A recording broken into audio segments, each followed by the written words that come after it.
Detailed performance every Sunday starting January 2nd. Enroll now. Practice for GATE 2022 with the Unacademy All India Mock Test for GATE 2022. Curated by top educators. Based on the latest exam pattern covering the entire syllabus. Detailed performance reports with All India rank. Every Sunday starting January 2nd. Enroll now.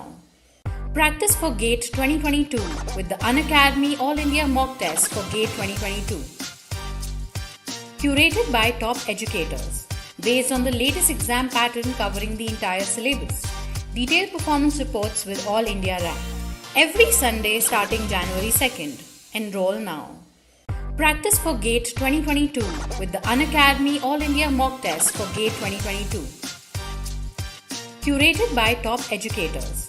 Based on the latest exam pattern covering the entire syllabus. Detailed performance reports with All India rank.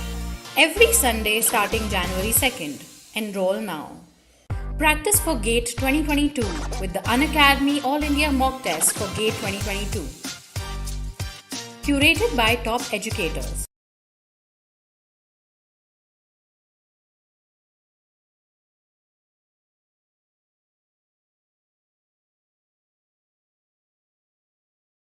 So very good afternoon to all of you. Yes, very good evening बेटा, very good evening. चलिए एक बार आप सभी लोगों को inform कर दीजिए और फाइनली आज का वेट ओवर हुआ और जो आप लोग वेट कर रहे थे है ना, तो हम लोग चलिए स्टार्ट करते हैं आज का सेशन। तो एक बार आप अपने सारे जूनियर सीनियर्स को इन्फॉर्म कर देंगे, अपने फ्रेंड्स को इन्फॉर्म कर देंगे और मैं चाहता हूं कि आज हम लोग 3 डिजिट में लाइव होंगे है ना, तो कम से कम 100+ स्टूडेंट चाहिए क्योंकि आज मैं आप लोगों को उनसे मिलाने वाला हूं जिन्होंने अपने इस गेट में फर्स्ट रैंक अचीव की और 1 बाय 1 स्टेप वो आपको खुद ही बताएंगे कि कैसे क्या मेहनत रही और कैसे उन्होंने ये रैंक अचीव की है। तो सबसे पहला क्वेश्चन तो यही होगा कि आखिर सर वो कौन है AIR1, उनका नाम क्या है। तो चलिए मैं आप लोगों को रूबरू कराता हूं उनसे। तो सर प्लीज स्ट्रीम स्टार्ट करिएगा।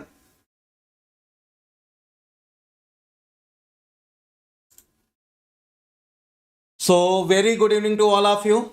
तो चलिए आप लोग गेस करिए, अगर फेस से आप पहचान सकते हैं तो आपके सामने कौन है।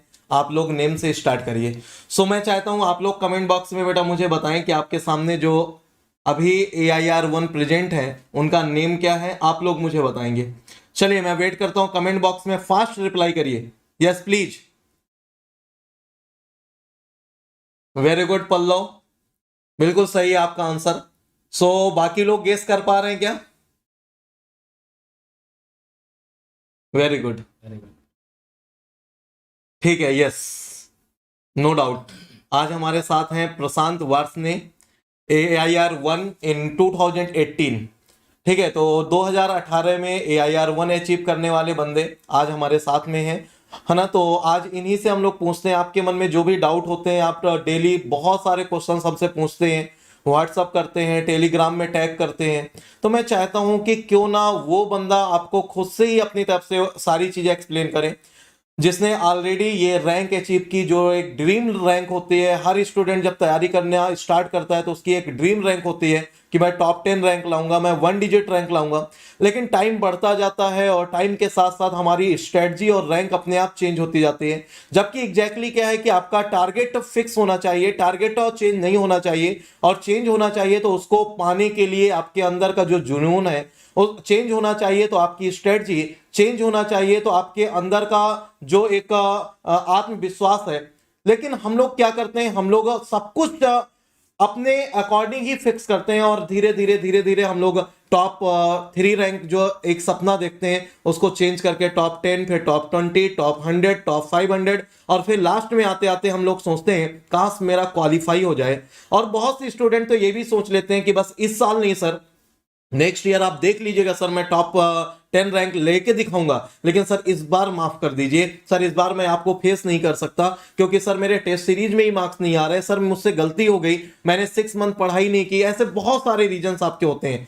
मैं नहीं चाहता बेटा वो रीजंस उन स्टूडेंट्स के साथ हो जो सिंसियरली स्टडी कर रहे हो और जिनका ड्रीम सच में AIR1 है। तो इसीलिए आज आपके सामने है प्रशांत वार्ष्णेय जो 1 बाय 1 आपको बताएंगे। चलिए अभी मैं थोड़ा सा इंट्रोडक्शन दे देता हूँ। प्रशांत वार्ष्णेय इस समय IOCL में है और दिल्ली हेड ऑफिस में, यहीं से वो अपना पूरा IOCL का वर्क देख रहे हैं, है ना। बहुत टाइम से हम लोग कांटेक्ट में थे और मैं चाह रहा था कि आप लोगों को एक बार रूबरू कराऊं, जिससे कि आप लोग अपने क्वेश्चंस डायरेक्ट पूछ सकें। तो बाकी सुमित सर आगे इन्फॉर्म करेंगे और फिर सेशन को कंटिन्यू करते हैं। So good evening everyone and welcome to platform of Unacademy. तो इंट्रोडक्शन तो मिल चुका है, तो पहले मेरे को एक बार इतना बता दो कि हाउ इज द जोश, जोश कैसा है। लगातार आप इतने दिन से वेट कर रहे सर किसको लेकर के आने वाले हैं, आप लोग गेस नहीं कर पा रहे थे कि एक्चुअली कौन आने वाला है, ठीक है ना। तो एक चीज बोलते हैं ना कि जो शोहरत होती है किसी इंट्रोडक्शन का मोहताज नहीं होती है। जैसे ही चेहरा आपके सामने आया आप लोगों ने तुरंत गेस कर लिया कि who is the chief guest for the today, ठीक है ना। सो आज हम लोग जो बात करने वाले हैं, तो हाँ अभी मेरे से कोई पूछ रहा था कि सर आप लोग क्या एक साथ हैं। डेफिनेटली हम लोग एक ही स्टूडियो में हैं, हमारे स्टूडियो में ही हम तीनों लोग बैठे हुए हैं, ठीक है। सो एक साथ ही है, कोई जूम मीटिंग नहीं है, एक साथ ही हैं हम लोग तीनों लोग, ठीक है। और यहीं से आज जितने भी आपके क्वेश्चंस आपके दिमाग में रहते हैं ना, एक चीज बोलते हैं ना कि अगर शिद्दत से पानी की अगर आप कोशिश अगर करते हो तो खुदा भी आपको उस चीज से मिलाने के लिए शिद्दत से जुड़ जाता है। तो बस वही चीज है कि अगर आपने भी ठान लिया है कि मेरे को किसी भी तरह से टॉप रैंक लेकर के आनी है, तो आप उसको हासिल करने का अपना तरीका जो है ना वो बदल सकते हैं। मैं बोलता ना, कल एक ने एग्जांपल दिया, अगर आप नजरिया बदलते हैं तो आपके नजारे बदल जाते हैं। तो वही चीज है आपके पास में जितनी भी नेगेटिविटी आपके अंदर अभी है, ठीक है ना। तो हमारे साथ कनेक्ट रहिए लगातार, सेशन को जितना भी शेयर करना है शेयर कर दीजिए, लाइक करना मत भूलना। और आज आपके सारे जितने भी दिल के अंदर के डाउट्स है ना बिल्कुल आराम से क्लियर करेंगे, कोई भी टाइम का बाउंडेशन नहीं रहेगा, ठीक है ना। सो स्टार्ट करते हैं। यस ठीक है। सो फर्स्ट ऑफ ऑल अभी हम लोग जहां से हमेशा स्टार्ट करते हैं वहां से स्टार्ट करेंगे, फिर आ जाएंगे अपने टॉपिक पर, ठीक है ना। तो फर्स्ट ऑफ ऑल हम लोग मूव करेंगे सैलन सर के इंट्रोडक्शन के साथ में, ठीक है ना। जो फर्स्ट टाइम अनअकैडमी के प्लेटफॉर्म पर कनेक्ट हो रहे हैं तो उनको हम जरा पहले खुद से इंट्रोड्यूस करा दें, फिर हम लोग आ जाएंगे अपने टॉपिक के बारे में। तो हम कौन एक्चुअली में, बहुत से लोग ऐसे होंगे शायद हमारा नाम ना जानते हो या हमारे बारे में उनको ना पता हो, तो पहले जरा हम लोग उनको खुद से इंट्रोड्यूस करा देते हैं, फिर हम लोग आते हैं आपकी तरफ। ओके बेटा। सो बेटा जो भी फर्स्ट टाइम मुझे या हमारी टीम को देख रहा है, तो बेटा जस्ट इन्फॉर्म कर देता हूँ, मेरा नाम शैलेन कुमार है। 2014 में IIT रुड़की से MTech कंप्लीट किया हूँ, number of times GATE qualify है। टोटल 15 ईयर का टीचिंग एक्सपीरियंस है, लास्ट 7 ईयर से गेट फील्ड के स्टूडेंट को टीच कर रहा हूँ। इंजीनियरिंग मैथमेटिक्स एक कॉमन सब्जेक्ट है सभी ब्रांच के लिए, जो कि ऑलरेडी मैं डील कर रहा हूँ गेट एक्सपेक्टेड सीरीज के साथ में। और बाकी केमिकल इंजीनियरिंग के कोई भी सब्जेक्ट जो मैं डील करता हूँ, जिसमें से ऑलरेडी आप लोगों को CRE का फुल कोर्स प्रोवाइड कर चुका हूँ और PDE का आपको फुल कोर्स प्रोवाइड कर चुका हूँ। प्रोसेस कैलकुलेशन का भी आपको गेट के बेसिस पे कोर्स प्रोवाइड कर चुके हैं। बाकी सब्जेक्ट का इन फ्यूचर आप लोगों को देखने को मिलेगा SKS 50, ये मेरा रेफरल कोड है। इस कोड के साथ मूव करेंगे तो आपको 10% डिस्काउंट और जो भी एग्जिस्टिंग ऑफर्स होंगे, है ना, जैसा कि अभी कल तक एक ऑफर था 12+2 का और नेक्स्ट ऑफर आने वाला है। तो चलिए अब यहाँ से सेशन को स्टार्ट करते हैं और 1 बाय 1 आप लोग अपने क्वेश्चन पूछना स्टार्ट करेंगे और वहां से हम लोग आपके एक एक क्वेश्चन का जवाब देंगे। तो चलिए सबसे पहले मैं क्वेश्चन पुट करता हूं प्रशांत से। सो वेलकम प्रशांत आपका इस चैनल में आने के लिए। Thank you very much sir, और बहुत बहुत धन्यवाद इतने अच्छे इंट्रोडक्शन के लिए। और मैं सभी विद्यार्थी जो कि लाइव स्ट्रीम से जुड़े हुए हैं उनका बहुत बहुत स्वागत करता हूं। और एक बहुत अपॉर्चुनिटी है आपके लिए भी मेरे लिए भी जानने के लिए क्या आपके दिमाग में सवाल हैं, उनको मैं जितनी अपनी मेरी कोशिश हो सकेगी उतना मैं आपको बता पाऊंगा। Thank you. तो फर्स्ट ऑफ ऑल प्रशांत वार्ष्णेय का जो मैं बेसिक बात करूं, सबसे पहले बीटेक से ही हम स्टार्ट करते हैं। बीटेक HBTI कानपुर से है और HBTI कानपुर इंडिया का दुनिया का जाना माना कॉलेज है ना। वहाँ से जब इन्होंने बीटेक की पढ़ाई स्टार्ट की तब ये हमारे स्टूडेंट रहे हैं, है ना। मैं और सुमित सर दोनों ने ही कॉलेज लेवल पे प्रशांत को पढ़ाया है। वहाँ से इनकी जर्नी स्टार्ट हुई और वहाँ से आज आप देख रहे हैं कि किस लेवल तक पहुँचे, IOCL में है ना। तो दैट मीन्स ये जर्नी के पीछे आपको भले ही सामने से एक दिखता है कि ये नहीं बंदा मतलब टैलेंटेड है ना, और इसने ऐसा ऐसा करके ये अचीव किया, लेकिन इसके पीछे की मेहनत आपको नहीं दिखती। जैसे सेम मैं आपको एक स्टोरी की बात करूं कि आपने देखा होगा कि कोई भी टैटू होता है किसी कपड़े पे बना हुआ, या मैं बोलूं सिंपल सा अगर कि मैं जो ये टैग मेरे इस टी शर्ट में बना हुआ है, तो सामने से तो आपको इसका एक शेप दिख रहा है, इसकी वैल्यू समझ में आ रही है, लेकिन कभी पीछे से इसको आपने देखा है कि इसके पीछे बनाने में कितनी मेहनत होती है, कितनी बार गांठ लगाई गई होगी, कितना इसमें मेहनत किया गया होगा। बस सेम उसी तरह हर रैंकर्स के लिए, हर सक्सेसफुल इंसान के पीछे की लाइफ होती है। सामने किसी को जो भी दिखता है, लेकिन पीठ पीछे उतना आसान नहीं होता। तो बस वही हम लोग प्रशांत से पूछेंगे, वही बात करेंगे कि कैसे इन्होंने अपनी जर्नी को स्टार्ट किया और क्या क्या हर्डल्स आए, क्या क्या प्रॉब्लम फेस किया और कैसे इस लेवल तक पहुंचे। तो सुमित सर 1 बाय 1 क्वेश्चंस करेंगे और आप लोगों के क्वेश्चंस भी हम 1 बाय 1 पुट करते जाएंगे। तो बच्चे सबसे पहले पूछ रहे हैं प्रशांत आपसे कि सर आप कैसे हैं। मैं एकदम फर्स्ट क्लास। तो सर अभी फिलहाल तो आईओसीएल के बता चुके हैं इंट्रोडक्शन, अभी आईओसीएल के एडमिनिस्ट्रेटिव बिल्डिंग में स्टाफ में आपका अभी पोस्टेड है दिल्ली में ही, और थोड़ा सा आज काफी टाइम निकाल करके हम लोग के साथ में आज हैं यहाँ पर, ठीक है ना।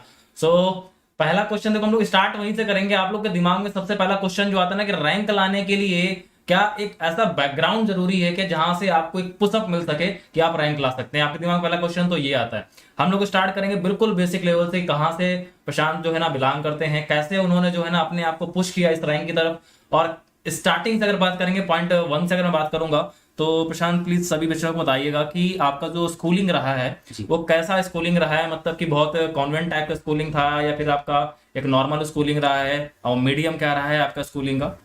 मैं बताना चाहूँगा सभी को, मैं शुरुआत मेरी जो स्कूलिंग हुई है वो हिंदी मीडियम से हुई है, और ना ही कोई इस तरीके का कोई कॉन्वेंट स्कूल नहीं रहा है। 8th क्लास तक मैं हिंदी मीडियम से पढ़ा हूँ। उसके बाद मैंने इंग्लिश मीडियम CBSE ज्वाइन किया था, जो कि मेरे छोटे से एक टाउन से स्कूल वहीं से किया है मैंने स्कूलिंग अपना 10th और 12th। उसके बाद में जो एग्ज़ाम होते हैं एंट्रेंस एग्ज़ाम, उसके थ्रू मैंने HBTI में एडमिशन लिया था।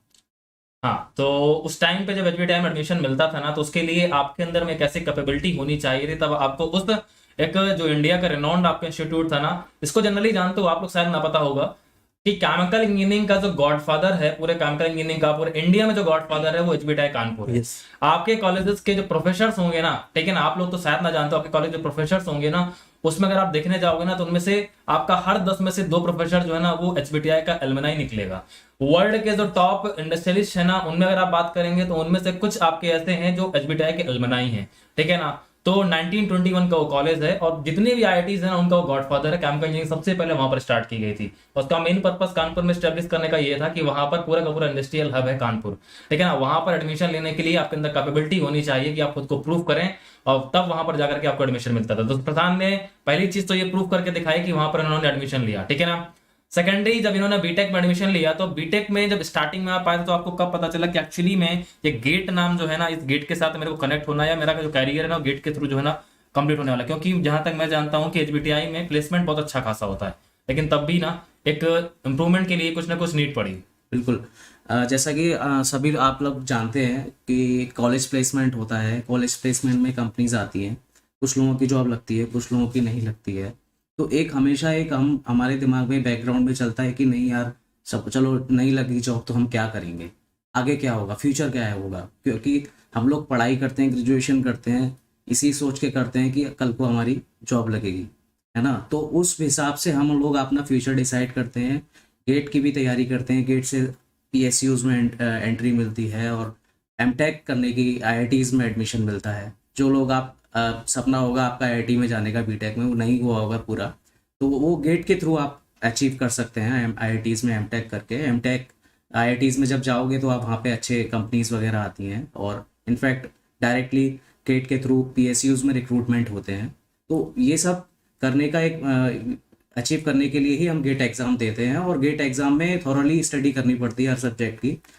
तो उस वजह से सर हम लोग गेट का एग्ज़ाम देने की सोचते हैं। तो जैसे कि स्टूडेंट्स काफ़ी ये पूछते हैं, क्वेश्चन जैसे करते हैं कि सर एक्चुअली में सुटेबल टाइम क्या होता है गेट का जो प्रिपरेशन स्टार्ट करने का, सबसे बेस्ट टाइम क्या होता है, सेकंड ईयर के किस सेमेस्टर से या थर्ड ईयर किस सेमेस्टर से?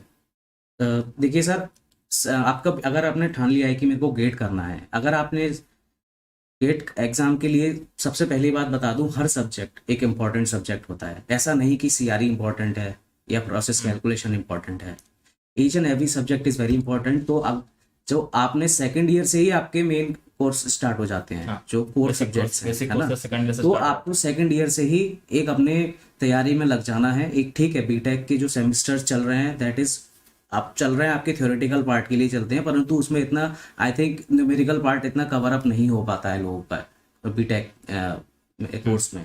तो मेरा सबसे यही कहना है कि अगर जब आप सेकंड ईयर में हो, थर्ड ईयर में हो, तो अपने सब्जेक्ट्स को बहुत अच्छे से तैयार कीजिए। इस तरीके से तैयार कीजिए कि आप सवाल कोई भी कहीं से भी मिलता है XYZ, तो आप उसको कर पाओ। ऐसा ना हो कि आप सवाल को देख के डर जाओ, सिर्फ थ्योरेटिकल पार्ट में अटके रह जाओ। जैसे कि हम लोग बोलते हैं ना, गेट का एग्जाम जब प्रिपरेशन करते हैं तो काफी बच्चे पूछते हैं लगातार, ठीक है, जैसे आप लोग के क्वेश्चन रहते हैं कि सर क्या गेट के एग्जाम की प्रिपरेशन के दौरान क्या हम बुक सॉल्व कर लें क्या? तो ये चीज मुझे लगता है कि अगर सेकंड ईयर से आप अगर करते हुए चल रहे हो ना, तो आपको गेट के एग्जाम के लिए स्पेशली कुछ करने की जरूरत नहीं पड़ेगी, क्योंकि आपका बेस उसी टाइम पे जो है ना आपका मजबूत हो चुका होगा, ठीक है ना। सो इस तरह से जर्नी स्टार्ट करते हैं। देखो सेकंड ईयर की कहाँ से स्टार्ट करना होता है ये आपको पता चल रहा है। थर्ड ईयर देखो आपके स्टार्टिंग जो सब्जेक्ट होते हैं ना, जैसे कि पीसी हो गया, हीट ट्रांसफर फ्लूइड मैकेनिक्स हो गया, ये सारे सब्जेक्ट, मैकेनिकल ऑपरेशन हो गया, ये बेसिक सब्जेक्ट आपको सेकंड ईयर के थर्ड सेमेस्टर फोर्थ सेमेस्टर में आपको मिल जाते हैं। फिफ्थ सेमेस्टर में आप आते हैं तो आपके जो रिमेनिंग सब्जेक्ट होते हैं ना, वो आपको फिफ्थ और सिक्स सेमेस्टर में मिल जाते हैं। अप्रोक्सीमेटली अगर हम लोग बात करते हैं तो आपका 90% सिलेबस जो है ना, 95% सिलेबस सिक्स सेमेस्टर तक कवर हो चुका होता है, आई थिंक सो, है ना। और जो बचता का आपका सब्जेक्ट है वो प्लान डिजाइन और इकोनॉमिक्स वाला पार्ट आपका बचता है, जो आपको सेवंथ और एट सेमेस्टर में पढ़ने को मिलता है। तो थर्ड ईयर के सिक्स सेमेस्टर तक आप अपना प्रिपरेशन जो है ना, अगर स्टार्टिंग से अच्छा लेकर के चल रहे हैं तो होपफुली आप अच्छा करके चल सकते हैं, ठीक है ना। ये सभी बोलते हैं, हम तो आपसे बोलते ही रहते हैं, प्रशांत भी जैसे बता रहा है कि हम लोग को फॉलो करने का तरीका यही रहता है, ठीक है।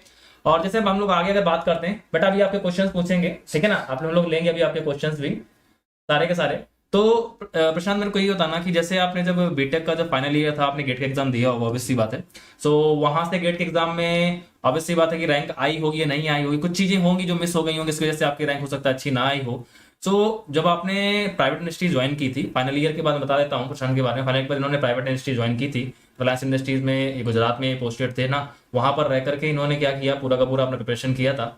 सो एक्चुअली बच्चे ये पूछ रहे हैं कि जब आप ड्रॉप आउट थे, मतलब कि जब आपने इंडस्ट्री के अंदर थे, तो उस टाइम में प्रेशर कैसे हैंडल कर रहे थे आप? बिल्कुल। हाँ सर, देखिए आप कभी जब भी आप जॉब में होते हैं तो एक तो समय होता है कि आप जॉब जाते हो, जॉब के ड्यूरेशन में आप बिल्कुल कुछ नहीं कर पाते हो वहाँ पे प्लांट में, या फिर कहीं भी आप जाओगे ऑफिस में, तो आप अपना टाइम वहाँ तो नहीं दे सकते हो। एक तो ये बहुत क्लियर रखना है, ठीक है। अब आपके पास रहे समय जो कि आपका पर्सनल टाइम है, जो कि आप जहाँ पे आप एंजॉय करते हो, तो वो आपको वॉइड्स निकालने पड़ते हैं। कि सपोज मेरे को जॉब से 8 घंटे के बाद में आए घर पे, तो थोड़ा सा टाइम फ्रेश होके तुरंत पढ़ाई में लग जाना, ठीक है। वो फिर अगर आप लोग टाइम अगर अपना खेलने में बिता दोगे, गॉसिप्स में बिता दोगे, तो आई थिंक आप लोग टाइम नहीं निकाल पाओगे, और वही टाइम होता है जो कि आपको प्रेशर से निकालता है। तो ये चीज़ आपको क्लियर रखना है बेटा कि ज़बरदस्ती का टाइम लॉस नहीं करना है, ठीक है ना। बहुत से स्टूडेंट का एक क्वेश्चन हमेशा मेरे पास आता है, सर कॉलेज के साथ प्रिपरेशन कैसे करें या जॉब के साथ प्रिपरेशन कैसे करें। बेटा एग्जांपल आपके सामने है, इन्होंने जॉब करते हुए, वो भी शिफ्ट जॉब थी, है ना, एक दिन मॉर्निंग शिफ्ट है तो एक दिन इवनिंग शिफ्ट है, तो दैट मीन्स शिफ्ट जॉब करते हुए AIR 1 अचीव की है। तो यदि एक बंदा जो एक टाउन से निकल के, है ना, हिंदी मीडियम में पढ़ के फिर इसके बाद इंग्लिश मीडियम में कन्वर्ट किया, ये क्लास 7 तक हिंदी मीडियम में पढ़े, क्लास 8 से फिर इंग्लिश मीडियम में ट्रांसफर हुए, फिर बीटेक इनका HBTI से, HBTI में रैंक लाने के लिए अच्छी खासी मेहनत करनी पड़ी होगी। तो दैट मीन्स अगर एक टाउन से निकल के एक बंदा AIR 1 अचीव कर सकता है, तो तब उस टाइम पे इनके पास इतनी फैसिलिटीज नहीं थी। यूट्यूब में जैसे हम लोग आपको इतने लेक्चर प्रोवाइड कर रहे हैं, उतने लेक्चर नहीं थे। केमिकल इंजीनियरिंग का एक स्पेसिफाइड ऑनलाइन कोर्स नहीं था। वो उसके बाद भी अब आपके पास इतनी फैसिलिटीज होने के बाद भी अगर आप नहीं निकाल सकते, तो आप सोचिए कि कमी कहां पर है, आप कहां मिस्टेक कर रहे हो। बस टाइम को यूटिलाइज करना सीखना है। तो यहां से एक एक पॉइंट आप नोट करते जाइए, समझते जाइए। पहला पॉइंट ये कि आप कहीं से भी बिलोंग करते हो, आपके पास अपॉर्चुनिटी है, ऑनलाइन आपके पास कोर्स है, पेड और फ्री दोनों कोर्स है। किसी भी तरह से बस आपको मोटिवेट रह के अपने आप की रैंक अचीव करनी है, तो उसके लिए बस आप सीखिए, समझिए और टाइम को यूटिलाइज करना स्टार्ट करिए। जैसे कि स्टूडेंट्स के अंदर एक डाउट ये आता है कि जैसे प्रसाद मैं आपसे पूछता हूँ कि जैसे फर्स्ट अटेम्प्ट आपने जब दिया था फाइनल ईयर में, तो केमिकल इंजीनियरिंग से जब आपने गेट दिया तो रैंक अगर अच्छी नहीं आई थी, तो डिमोटिवेशन कितना फील हुआ था, और एक्चुअली आपको क्या ऐसा पुशअप मिला कि आपने सेकंड अटेम्प्ट में या फिर थर्ड अटेम्प्ट में जो है ना, वो टॉप रैंक की तरफ आपको मूव करने के लिए पुश मिला? तो बच्चे क्या होता है, फर्स्ट अटेम्प्ट में अगर रैंक नहीं आती ना, तो वो डिमोटिवेट होना स्टार्ट हो जाते हैं, क्योंकि उनके ऊपर एक ड्रॉप आउट का तो होता है। सपोज अगर आप जॉब नहीं भी कर रहे हैं, लेकिन अगर आप ड्रॉप लेके सिर्फ प्रिपरेशन अगर कर रहे हैं, तब भी आपको प्रेशर अगर ये रहता है, तो एक्चुअली में प्रेशर हैंडल कैसे करना है? देखिए, सबसे पहली बात तो अगर आपकी रैंक नहीं आई है, तो इसका कुछ ना कुछ कारण है। या तो आप पढ़े नहीं हो, या आपकी तैयारी नहीं थी, ठीक है ना, या फिर आपने प्रॉपरली उसको चैनलाइज नहीं किया अपने सोर्सेज को। तो दोनों तीनों बातें हो सकती हैं। तो अगर आपकी रैंक नहीं आई है, तो डिमोटिवेट तो कतई मत होइए। और अगर डिमोटिवेट हो भी रहे हैं, तो उसको डिमोटिवेट को प्रॉपरली यूटिलाइज करिए कि नहीं यार, मैं इस बार नहीं आया मेरा, तो I should utilize my talent for next year.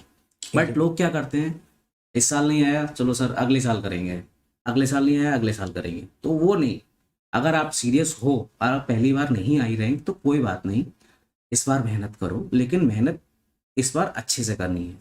किसी भी जो भी आपके सर हैं जिससे भी आप गाइडेंस ले रहे हो तो उसको प्रॉपरली यूटिलाइज करके उसको ठीक से तैयारी करो, और अपना जितना भी जोर है अपने पास, जितनी भी तैयारी करिए बीटेक में, और नहीं भी करिए तो दोबारा से कर लो यार start, what is the big deal. Yes तो इफ अगर किसी को शुरुआत से भी स्टार्ट करनी पड़ जाए, और अगर, तो क्या दिक्कत है बताइए, कोई दिक्कत है?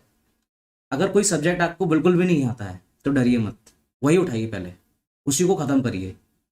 I think that is the best part जो कि आपको प्रेशर को डील करने में मदद करेगा। कोई भी किसी भी सब्जेक्ट से डरना नहीं है। पहली बात तो हो सकता है कोई आपको थर्मोडायनेमिक्स से डर लगता हो सकता है आपको मास ट्रांसफर से डर लगता हो, तो मत डरिए, बिल्कुल मत डरिए।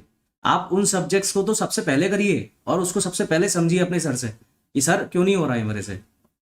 अपने अंदर भी सोचिए ना, मैं क्यों नहीं समझ पा रहा, क्या प्रॉब्लम्स आ रही हैं। तो इस तरीके से आप प्रेशर को धीरे धीरे खत्म कर पाओगे। और एक चीज़ और बता दूं, कुछ लोग क्या करते हैं कि एक ही सब्जेक्ट्स पर लगे रहते हैं। तो एक ही सब्जेक्ट्स में मत लगिए, सारे सब्जेक्ट्स को टाइम दीजिए, थोड़ा थोड़ा दीजिए, परंतु दीजिए सब सब्जेक्ट को टाइम।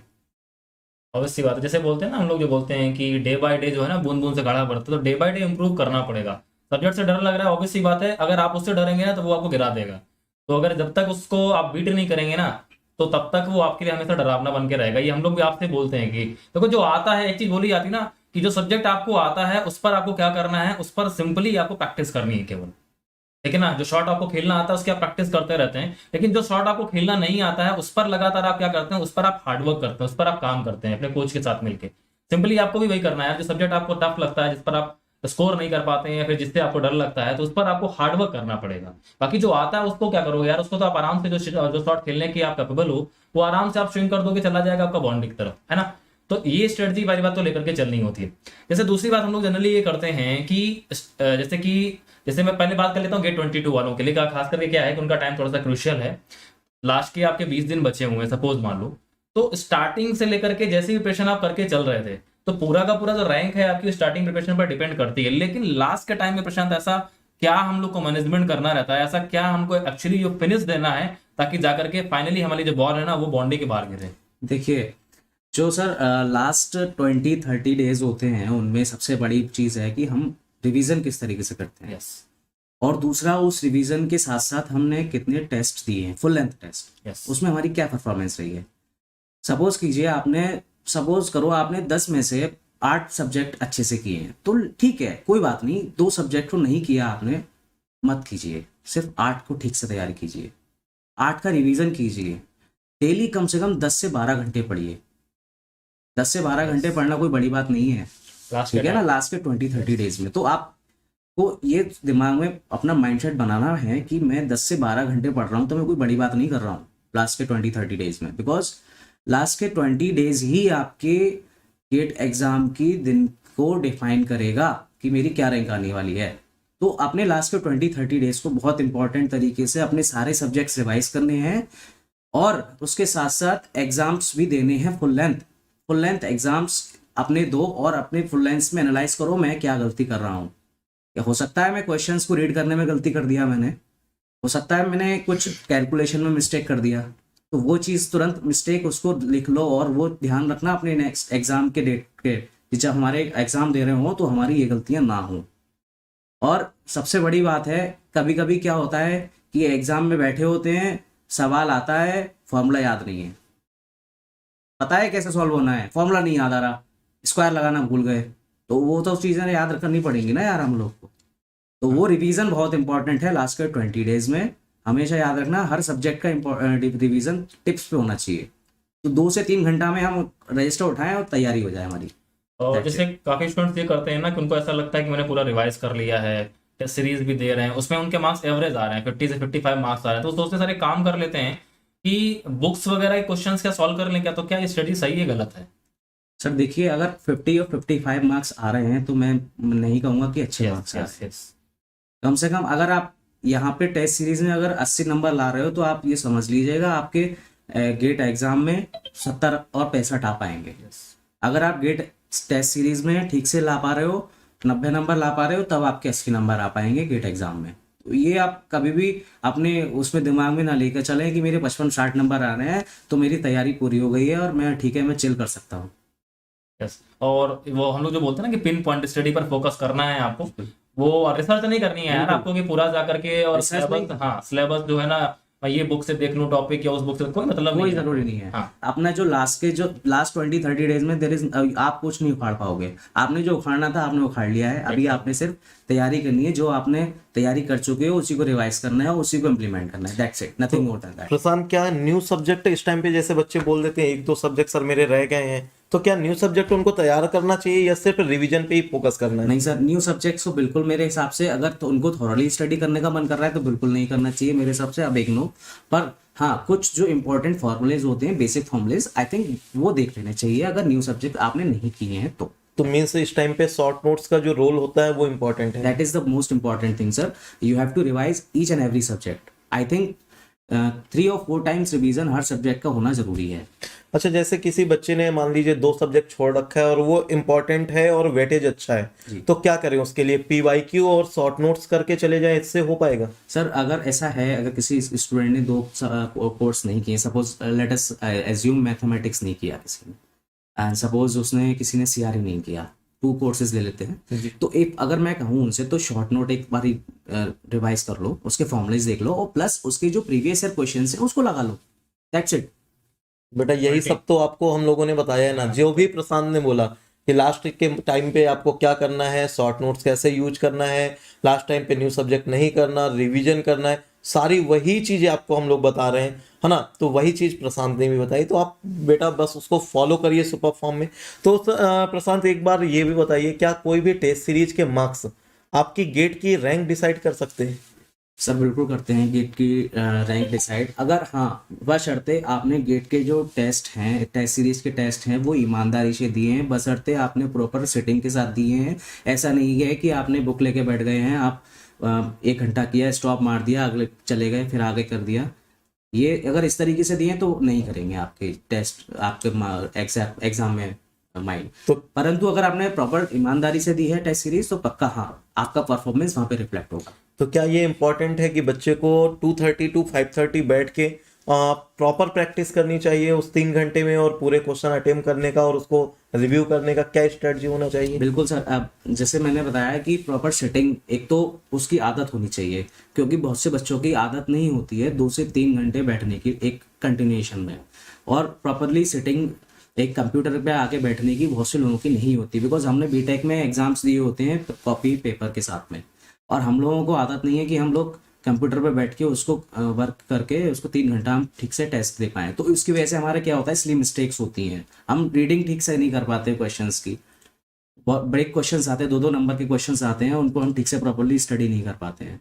तो इसलिए हमें 2:30 से 5:30 बजे तक की जो टाइमिंग इस बार दी गई है उसको हमने उस सेटिंग में बैठ के अपनी तैयारी करनी चाहिए। और ये नहीं कि हमारा टेस्ट हो गया खत्म, हमने ठीक है 55 नंबर आ गए मेरे, 55 आ गए, 60 आ गए तो मैंने छोड़ दिया, नहीं, उसको एनालाइज कीजिए, आपके 30 नंबर्स क्यों नहीं आए, आपके 45 नंबर्स क्यों नहीं आए, तो वो 45 नंबर्स क्यों नहीं आए, जब आप एनालाइज करोगे तो आपको पता चलेगा मेरे कौन कौन से पॉइंट्स वीक हैं, वो आप पक्के कर लोगे ना, तो आपके वो भी उधर प्लस हो जाएंगे मार्क्स।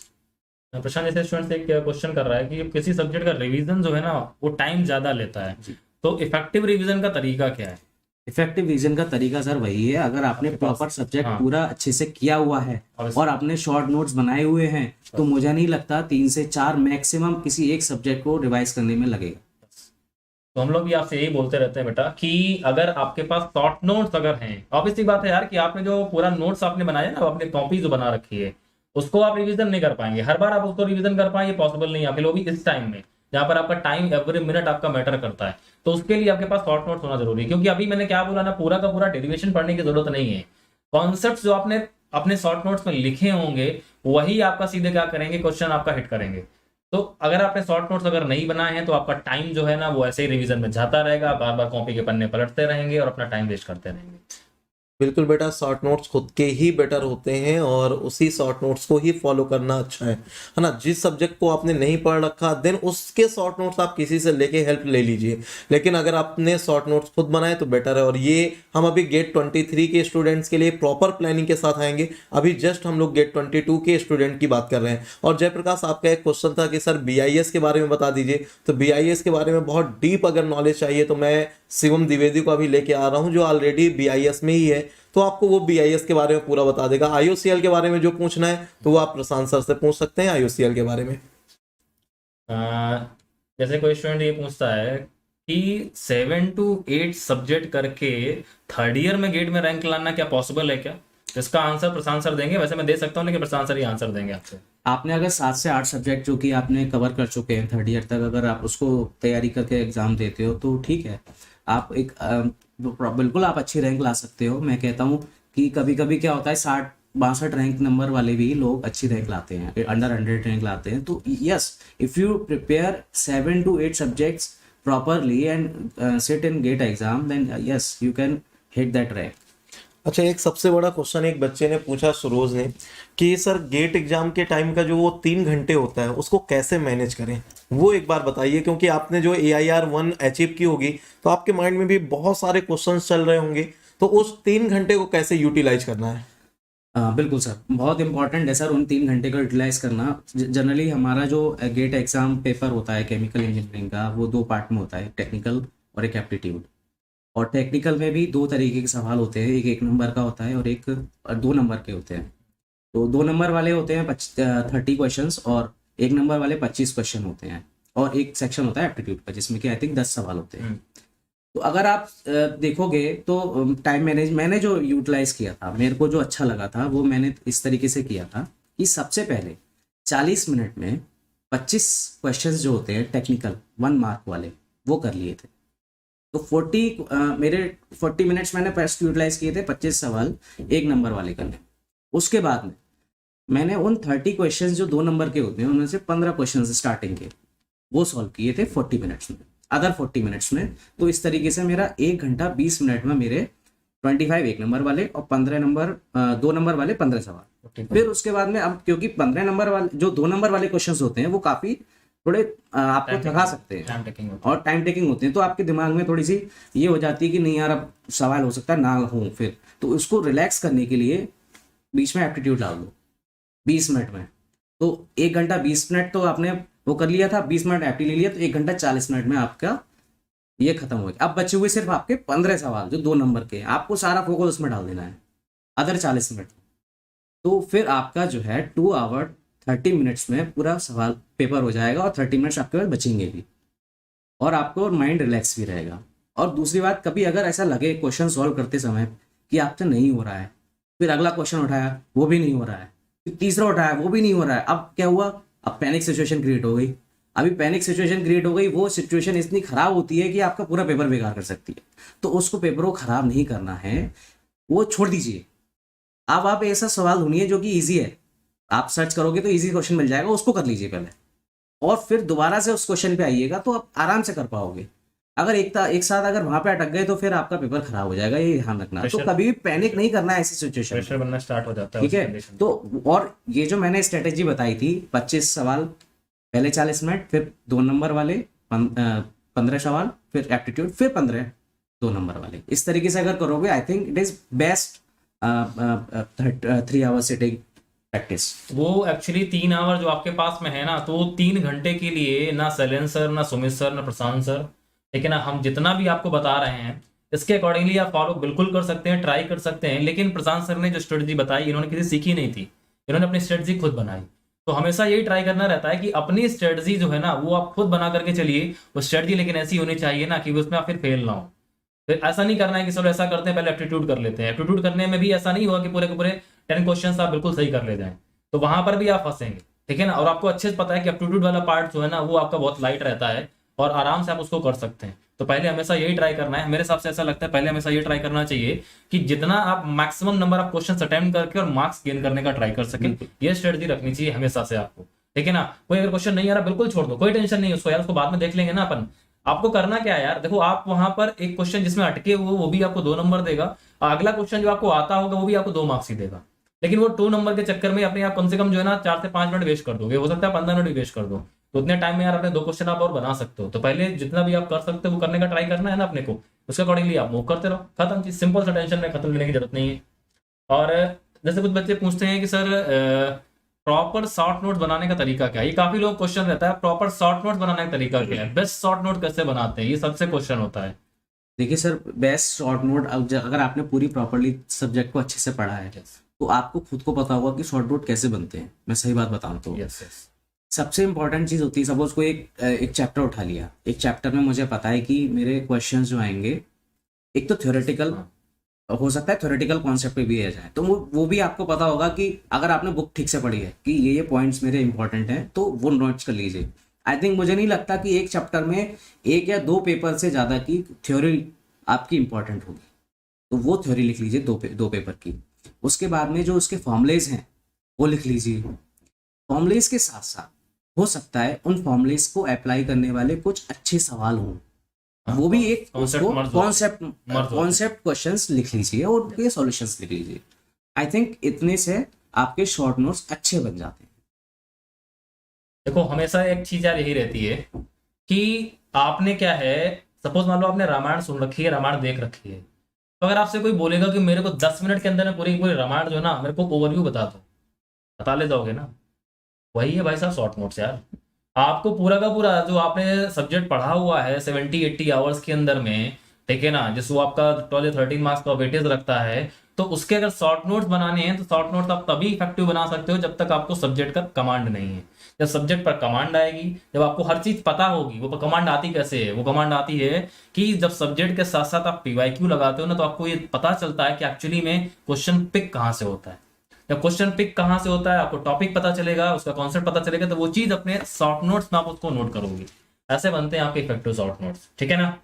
एक स्टूडेंट का क्वेश्चन आ रहा था कि सर अपने मार्क्स बताइए कि पहली रैंक अचीव करने के लिए, तो आई थिंक सो कि 81.33 मार्क्स थे, बिल्कुल एग्जैक्टली, है ना। तो 81.33 में इन्होंने पहली रैंक अचीव की थी। सिर्फ एक बार हमारे गेट केमिकल इंजीनियरिंग की हिस्ट्री में ऐसा हुआ है कि 90+ मार्क्स गया है टॉपर्स का, जब आईआईटी रुड़की ने 2017 में पेपर बनाया था।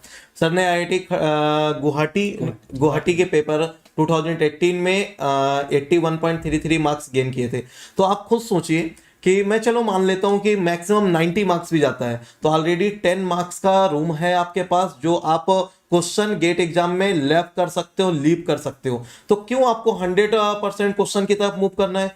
क्यों उन क्वेश्चंस को फॉलो करने करना है जहां पर आपका टाइम बहुत ज्यादा लग रहा हो? तो यार एक स्ट्रेटजी बनानी है, जो प्रशांत ने बताया कि इस तरह से आप मूव करिए, ऐसी ऐसी स्ट्रेटजी बनाइए। आपकी अपनी स्ट्रेटजी भी हो सकती है, उसने जस्ट अपनी स्ट्रेटजी शेयर की है, तो आप अपनी स्ट्रेटजी खुद बनाइए, या आप किसी पर्टिकुलर बंदे को फॉलो करके चलिए, लेकिन फिर उस हिसाब से आपको रैंक अचीव करने के लिए ट्राई करना। ऑब्वियसली बात है, जैसे कि प्रशांत ने बताया कि उसने 40 मिनट्स में अपने इतने क्वेश्चंस कर लिए थे, तो क्या प्रशांत की स्पीड के साथ अपनी स्पीड आप मैच कर ले जाओगे? क्या इतनी स्पीड से आप क्वेश्चन कर ले जाओगे? हो सकता है पॉसिबल हो सकता है पॉसिबल ना हो, ठीक है ना। तो चीजें ये है ना कि फॉलो अगर करना है तो वो फिर उसी रिदम में फॉलो करना पड़ेगा आपको, ठीक है ना। जैसे कुछ बच्चे क्वेश्चन पूछते हैं कि जनरली कि सर ये लास्ट मंथ जो होता है इसमें पीवाईक्यूज लगाने चाहिए, अगर लगाने चाहिए तो कितनी बार लगाने चाहिए? बिल्कुल सर लगानी चाहिए। अगर पीवाईक्यूज, देखिए पीवाईक्यूज तो मेरे ख्याल से आपने पिछले मंथ से पहले ही सारे लगा लिए होंगे। हाँ, कम से कम 2 बार लगाने चाहिए थे। हाँ, पूरे एक बारी सर आपके जो क्वेश्चंस हैं वो देख लो कि क्या आए थे, क्या मैं ये क्वेश्चन उसको रीड कर लो कि ये मेरे 2018 के ये थे, 17 के ये थे, 16 के ये थे, क्या मैं इसको अभी करूंगा तो कर सकता हूँ ना, मुझे पता ही याद है, तो उसको दोबारा करने की आई थिंक जरूरत नहीं है। अगर मुझे आपको लगता है कि हाँ ये क्वेश्चन यार मैं एक बार करके देख लेता हूँ, मुझे समझ में नहीं आ रहा है, तो हाँ बिल्कुल करिए। तो इस तरीके से आप पीवाईक्यू देख लीजिए मेरे हिसाब से। लास्ट मंथ में देखो ऐसा रहता है ना, हम लोग बोलते हैं ना आपसे कि देखो प्रशांत लगातार एक वर्ड यूज कर रहा है, थ्रोली स्टडी। तो थ्रोली स्टडी का मतलब क्या है? आपको सब कुछ लेकर के और देखते हुए चलना है, ठीक है ना। सब कुछ मतलब क्या है? जो भी आपके शॉर्ट नोट्स हैं, जो भी आपके नोट्स हैं, थोड़ी स्टडी करते जाइए। हाँ मैं कर सकता हूँ, ये कर सकता हूँ या नहीं कर सकता हूँ। पीवाईक्यूज आपने देखे सब्जेक्ट के, सारे पीवाईक्यूज आपने देखे, उसमें से कुछ सब्जेक्ट पीवाईक्यूज आपके ऐसे होते हैं सिंपली आपने फॉर्मूला पुट किया आंसर आ गया, वो करने की आपको जरूरत नहीं है। कुछ पीवाईक्यूज आपके ऐसे होते हैं जहां पर तगड़ा वाला कॉन्सेप्ट लगता है, कॉन्सेप्ट आपके मर्ज होते हैं, 2 कॉन्सेप्ट एक साथ चल रहे होते हैं, उसको देखिए, रीड करिए। ऑब्वियसली बात है, उसको देखो, चेक करो कि आप कर पा रहे हो कि नहीं कर पा रहे हो, तो फिर आपको वो क्वेश्चन करना है, फिर से करके देखना है। आप 3 बार कर चुके हो, आप चौथी बार फिर से करके देखो, तो वो क्वेश्चन के जो कॉन्सेप्ट्स होंगे ना, वो चीज आपकी वहां पर गेट में यूटिलाइज होगी और आपको हेल्प करेगी। अच्छा, एक और क्वेश्चन बहुत होता है कि सर कैलकुलेटर मिस्टेक बहुत ज़्यादा होती है एग्जाम के टाइम पे, क्योंकि अब जो साइंटिफिक कैलकुलेटर आप लोगों को मिल रहा है गेट एग्जाम में, तो वहाँ पे बहुत जल्दबाजी में जब आप क्लिक करते हैं तो मिस्टेक होती है, तो उसको कैसे रेक्टिफाई करना चाहिए? वो सर हम तभी रेक्टिफाई, एक्चुअली प्रॉब्लम रेक्टिफाइड ही होती है जब हम एग्जाम में बैठते हैं, अगर आपने ठीक से प्रॉपरली सिटिंग करके एग्जाम दिया होता है टेस्ट सीरीज। और दूसरा, जब हम कभी टेस्ट सीरीज में तो ठीक है आप कैलकुलेटर यूज करते हो वाला, अगर आप जनरली पेपर भी सॉल्व कर रहे हो, अपना क्वेश्चन सॉल्व कर रहे हो, तभी भी आप यूटिलाइज कर लो अपना लैपटॉप खोल के, तो आपका प्रॉब्लम तो वहीं खत्म हो जाएगा कैलकुलेटर का। तो आई थिंक वो स्टार्टिंग से जो मैं बोलता आ रहा हूँ ना आपके साथ में, जो सेशन मैंने लिया था, कि जिस दिन आपने इसका साथ कर लिया है ना, उस दिन आपका ये समझ लेना कि आपके कम से कम 3 से 4 मार्क्स इंप्रूव हो गए। और आप लोग करते क्या हो, आप फोन का टच वाला या फिर आपका जो कैल्सी होता है ना 100 mS वाला, आप उसका साथ छोड़ते नहीं हो आखिरी दिन तक, और फिर आप बोलते हो कि सर कैलकुलेशन मिस्टेक हो जा रही है, सर सिली मिस्टेक्स हो जा रही है। भाई साहब वो होनी है, वो कोई इंप्रूव नहीं कर सकता आपका। जब तक आपने इसकी प्रैक्टिस नहीं की है ना, तब तक आपको क्या करेगा। अभी देखो गेट के एग्जाम में भाई साहब प्रॉब्लम क्या होती है, वहां पर तो हर 5-10 मिनट के बाद में आपसे कोई साइन कराने आएगा, या फिर जनरली क्या होता है कहीं आपका बाई चांस अगर सिस्टम हैंग कर गया, वहां पर तो बहुत सारे आपके हेडल्स आने वाले हैं। तो आपको सबको फेस करते हुए कूल डाउन होकर के पूरा पेपर आपको अटेम्प्ट करना है, ठीक है ना। वहां पर तो अभी आप स्क्रॉल कर लेते हो तो आपका टेस्ट सीरीज से स्क्रॉल होकर के नीचे भी आ जाता होगा, वहां पर तो आपको सीधे कर्सर पकड़ करके नीचे खींचना पड़ेगा, तो वहां पर आपका कीबोर्ड काम नहीं करने वाला। तो काफी सारी प्रॉब्लम्स आपको फेस करनी पड़ेंगी वहां पर, ठीक है ना। अभी आपके क्वेश्चन का आंसर दूंगा हर्ष में, है ना, अभी की बुक के बारे में जो भी आप पूछ रहे हैं। अभी थोड़ा सा मुझे लगता है गेट 22 के स्टूडेंट जो जस्ट अभी एग्जाम देने के लिए रेडी खड़े हैं, तो पहले उनके क्वेश्चंस की बात कर लेते हैं। तो प्रशांत, एक सबसे बड़ा क्वेश्चन ये आता है, बहुत से बच्चे लापरवाही करते हैं और बोलते हैं सर मैं 5 टेस्ट दे लूंगा फैब के फर्स्ट वीक में, तो क्या ये पॉसिबल है? मुझे लगता है जनवरी में कम से कम 10 से 15 टेस्ट बच्चों को देना चाहिए। बिल्कुल सर, मैं भी बताता हूँ। जब मैं सर 2016 में मैंने गेट एग्ज़ाम दिया था, तो आई थिंक सारे ही लोग गेट एग्ज़ाम देते हैं बीटेक के, और I think mostly people join test series. तो मैं भी ऐसी लेथार्जिक सा था उसमें, टेस्ट सीरीज मैंने कुछ ऐसा किया नहीं था। क्या होता था कि टेस्ट आता था, रिमाइंडर आता था, और हम लोग टेस्ट स्किप करते थे, बोलते थे कि नहीं यार चलो आज नहीं करते हैं, आज तैयारी नहीं है, कल करेंगे। अब वो कल करते करते क्या होता था सर, हमारे टेस्ट हो जाते थे पाइलअप, और वो हम कभी करते ही नहीं थे वो। फिर लास्ट में मालूम पड़ा कि चलो अब गेट एग्जाम आ गया है, लाओ देख लेते हैं एक पेपर करके, और फिर वहाँ पे कुछ हम लोग कर नहीं पाते, अचीव नहीं होता कुछ भी। तो इसलिए मेरा कहना ये है कि आप जो टेस्ट सीरीज आई है आपकी, अगर उसका शेड्यूल है कि मेरा आज 10 तारीख को पेपर है, तो 10 तारीख को पेपर दीजिए। अगर आपकी तैयारी नहीं है कोई बात नहीं, पेपर दीजिए आप। हो सकता है आपके 100 में से 50 आने थे, 25 आए, लेकिन 25 जब आएंगे आप देखोगे आपको नहीं है कोई तैयारी, तो आप पढ़ोगे। तो सबसे बढ़िया तरीका, गेट की जो टेस्ट सीरीज है उसके शेड्यूल को फॉलो करो। और सर ने बताया जैसे कि 5 एग्जाम मेरे फरवरी में देने जरूरी हैं, या फिर मेरे जनवरी में। फरवरी में आपने कोई एग्जाम नहीं देना है, फरवरी में 5 तारीख को एग्जाम होता है आपका जनरली, इस बार 5 तारीख को है, तो ऑलमोस्ट यही तारीख होती है। तो फरवरी में आपको कोई भी एक नया एग्जाम नहीं देना है। सारे एग्जाम जो आपने ट्राई करने हैं वो जनवरी में करने हैं। फरवरी में सिर्फ रिवीजन करना है। स्टार्टिंग के 3-4 दिन बचे हैं, रिवीजन करिए, सारे फॉर्मूलेज याद करिए और अपने आप को लाइट रखिए। सारे टेस्ट फुल लेंथ वाले आपने जनवरी और दिसंबर और नवंबर में ट्राई करने हैं। अच्छा, मान लीजिए प्रशांत आपका एग्जाम 6 फेब को है, तो 4th और 5th फेब को आपकी स्ट्रेटजी क्या होगी, क्या करना चाहोगे आप? सर सेम मेरी भी, आई थिंक जब मैंने एग्जाम था मेरा, आई थिंक 4 या 5 तारीख थी। सेम मैंने 2 दिन पहले सर मैंने कुछ नहीं किया था, सिंपली जो मेरे शॉर्ट नोट्स थे, जस्ट उनको बहुत लाइटली, बहुत मूड से उसको रिवाइज किया था। उसके अलावा मैंने कुछ नहीं किया था सर। अच्छा, जैसे हम लोग बीटेक सेमेस्टर एग्जाम में ऐसा करते हैं, होल नाइट स्टडी करके गेट के वो एग्जाम देने जाते हैं, तो क्या गेट में ऐसा चांस ले सकते हैं? नहीं सर, बिल्कुल नहीं ले सकते आप लोग, बिल्कुल भी नहीं ऐसा करना चाहिए मेरे हिसाब से। और कुछ लोग क्या होता है सर, नहीं करना भी चाहते हैं तो उनको नींद नहीं आती है रात में, बिल्कुल। तो वो सब चीज़ें सर नहीं, मेरे हिसाब से अगर आप उसको तैयार करके रखेंगे सब्जेक्ट्स को, तो आप पैनिक नहीं होंगे और बिल्कुल चिल तरीके से आपको लास्ट के 2 दिन व्यतीत करने हैं। सिंपल अपने जो फॉर्मुलेज हैं वो रिवाइज कर लो बहुत लाइट मूड से, और इतना, और अपने आप को लोगों से थोड़ा सा दूर रख के अपने घर वालों के साथ अगर रह सकते हो तो थोड़ा सा लाइट मूड से ही रहिएगा, और सिर्फ लास्ट के जो आपकी रिवीजन है वो करिएगा शॉर्ट नोट से। जितना आप लोगों से पूछोगे, चर्चा करोगे, उतना आपको टेंशन बढ़ाने वाले हैं। जो साल भर में आपको करना था वो आप कर चुके हैं, आखिरी के 2 दिन में आप ऐसा क्या कर लोगे, तो इन सब चीजों से थोड़ा सा अपने को अलग कर लेना होता है लास्ट के 2 दिनों में। जितना भी आपके पास शॉर्ट नोट्स वगैरह है वो हल्का हल्का अपना रिवीजन करते रहो। तो भूलने वाली चीजें हैं जैसे कि आपका सीटी वगैरह हो गया, ये सब्जेक्ट्स को थोड़ा सा टच में बने रहो, क्योंकि ये तुरंत आपके दिमाग से स्किप हो जाती है। और इनको जो है ना आराम से रिवीजन करके जो है ना आप उस दिन जाओ, ठीक है, इसमें कोई टेंशन लेने की जरूरत नहीं। जतिन, तुम्हारा जो क्वेश्चन आ रहा है ना, मैं देख रहा हूँ मैकेनिकल इंजीनियरिंग से आप बिलोंग करते हो। देखो मैकेनिकल इंजीनियरिंग के अंदर में यार नंबर ऑफ स्टूडेंट ज्यादा है, पहली चीज तो ये, क्योंकि ये ब्रांच एक ऐसी ब्रांच है जो आपको ऑल इंडिया के मैक्सिमम टू मैक्सिमम कॉलेजेस में मिल जाती है। पहला क्वेश्चन का आंसर। दूसरी बात ये आती है कि जब मैक्सिमम नंबर ऑफ कैंडिडेट्स आपके अवेलेबल है मैकेनिकल इंजीनियरिंग में, तो वहां पर जो नंबर ऑफ ओपनिंग्स आपकी होती है दैट आर आल्सो मैक्सिमम, वो भी आपकी बहुत ज्यादा होती हैं। आपके लिए जो पीएसयूज के ऑप्शन है वो बहुत ज्यादा अवेलेबल है, ठीक है ना। तो केमिकल के लिए क्या है, जनरली क्या सेक्टर जो है ना और जो वैकेंसीज है बहुत कम है। और केमिकल पूरे ऑल इंडिया में जो एक साल में जो ग्रेजुएट आपका निकलता है वो अप्रोक्सीमेटली आपका 50 से 60,000 निकलता है केवल, ठीक है ना।